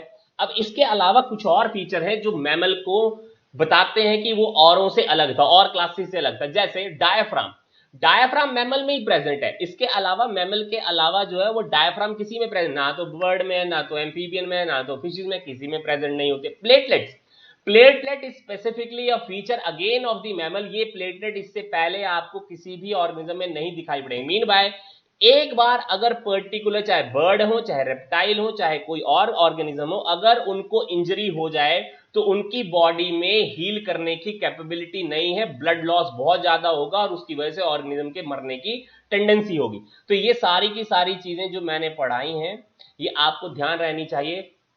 चलिए कुछ क्वेश्चंस को डील करने की कोशिश करते हैं, जो हमने अभी तक पढ़ लिया है कि क्या इन क्वेश्चंस को हम डील कर पाएंगे। तो देखिए, तो पहला क्वेश्चन है आपके पास, निडेरियन के कैरेक्टराइजेशंस में आपको क्या क्या चीजें पता है। तो पहली ऑप्शन थी निमेटोब्लास्ट होते हैं, सिलेंट्रोन है, और आपके पास टिश्यू लेवल ऑफ ऑर्गेनाइज। तो निडेरियन में आपको अगर याद हो तो मैंने कहा था स्टिंगिंग सेल प्रेजेंट होती है जिसको नाइडोब्लास्ट कहते हैं, याद आया। तो इसका मतलब प्रेजेंट तो है। सिलेंट्रोन आपके पास प्रेजेंट है कि नहीं है, tissue level of organization present है या नहीं है, एक बार याद करिए मैंने जो चीजें आपको पढ़ाई थी। चलेगा, मैं उस स्लाइड को आपको निकाल कर दिखाता हूं क्योंकि ये चीजें आपको स्पेसिफिकली याद होनी चाहिए। तो देखिएगा, इस स्लाइड को जरा सा मैं थोड़ा मूव करता हूं आगे। तो देखिए ये आपके पास सिलेंट्रेट है, ठीक है। तो सिलेंट्रेट में आपके पास रेडियली सिमेट्री मैंने यहां पर लिखा हुआ है और एग्जिबिट करते हैं tissue level of organization, tissue level of organization. तो देखिएगा फिर से सबसे लास्ट स्लाइड पे चलिएगा। इसका मतलब ये दो फीचर तो मुझे पूरी तरह से पता लग गए। कौन कौन से फीचर पता लग गए? एक फीचर पता लग गया कि निमेटोब्लास्ट होते हैं और दूसरा फीचर पता लग गया कि tissue level of organ. Mean by अगर मुझे एक के बारे में जानकारी नहीं है तब भी आंसर जो है वो आपका निकल कर आएगा, that is all of these. Coelenteron, coelenteron basically क्या है? इसकी बॉडी की कैविटी, निडेरियन के अंदर इनकी जो बॉडी कैविटी है उसको हम सिलेंट्रोन कहते हैं, ये ध्यान रखिएगा। चले तो ऑल ऑफ दीज इसका आंसर हो गया। सेकंड क्वेश्चन है एनालीड इज एडवांस्ड ओवर निमेटोड। तो निमेटोड कौन से होते हैं आपके पास में? हेलमिंथ्स, प्लेटी हेलमिंथा और एस्कल हेलमिंथा के बारे में हम बात करें, उनको निमेटोडा कहा जाता है। तो एनालीड में क्या एडवांसमेंट है निमेटोड के ऊपर? तो देखो एनालीड में मैंने कहा था क्लोज सर्कुलेटरी सिस्टम प्रेजेंट होती है, तो इसका मतलब बिल्कुल सही है क्योंकि निमेटोडा में प्लेटिहेलमिंथा और एस्कल हेलमिंथा में ओपन सर्कुलेटरी सिस्टम था। मेटामेरिक सेगमेंटेशन दूसरा फीचर याद है, मैंने कहा था एनालीड और सिर्फ आर्थ्रोपोडा के अंदर होती है, तो ये भी बिल्कुल सही हो गया। और ट्रू सिलोमेट है, मैंने कहा था ना एस्कल हेलमिंथा में फॉल सिलोम दिखाई पड़ा था इसीलिए उनको सूडो सिलोमेट हमने कहा। इसका मतलब यहां पर भी तीनों फीचर जो है वो आपके पास एडवांसमेंट होगी किसके ऊपर? निमेटोड के ऊपर। तो आपके पास आंसर निकल कर आया that is all of these. Clear हो गया जी? तो ये भी क्लियर होना चाहिए। उसके बाद देखो बहुत सिंपल क्वेश्चन है, मेटामेरिक सेगमेंटेशन किसका फीचर है? तो मेटामेरिक सेगमेंटेशन दो ही जगह आती है, एक हमने कहा था एनालीड के अंदर और दूसरा आर्थ्रोपोडा के अंदर। अब देखिएगा यहां पर दोनों ऑप्शन लिखी हुई हैं और जब भी आपके दोनों ऑप्शन में से एक ऑप्शन सेलेक्ट करनी होगी तो हम आंसर करेंगे दैट इज एनालीडा। क्यों? क्योंकि इसके पास में जो सेगमेंटेशन है वो होमो सेगमेंटेशन होती है, पूरी की पूरी बॉडी के जो सेगमेंट होते हैं वो इक्वल आपके पास डिवाइडेड होते हैं। मीन बाय उनके बीच का जो डिस्टेंस होगा वो हमेशा बराबर होगा, आर्थ्रोपोडा के अंदर वो नहीं होता है। इसीलिए metameric segmentation is a specific feature. अगर कभी पूछा जाए क्वेश्चन और उसमें ऑप्शन आर्थ्रोपोडा भी हो तो आप आंसर करेंगे एनालिड। तो इतनी सारी चीजें जो मैंने आपको बताई कृपया करके ध्यान रखिएगा, अगले चैप्टर के बारे में हम फिर से वापस से डील करेंगे। तो आज के लिए इतना ही, थैंक यू वेरी मच।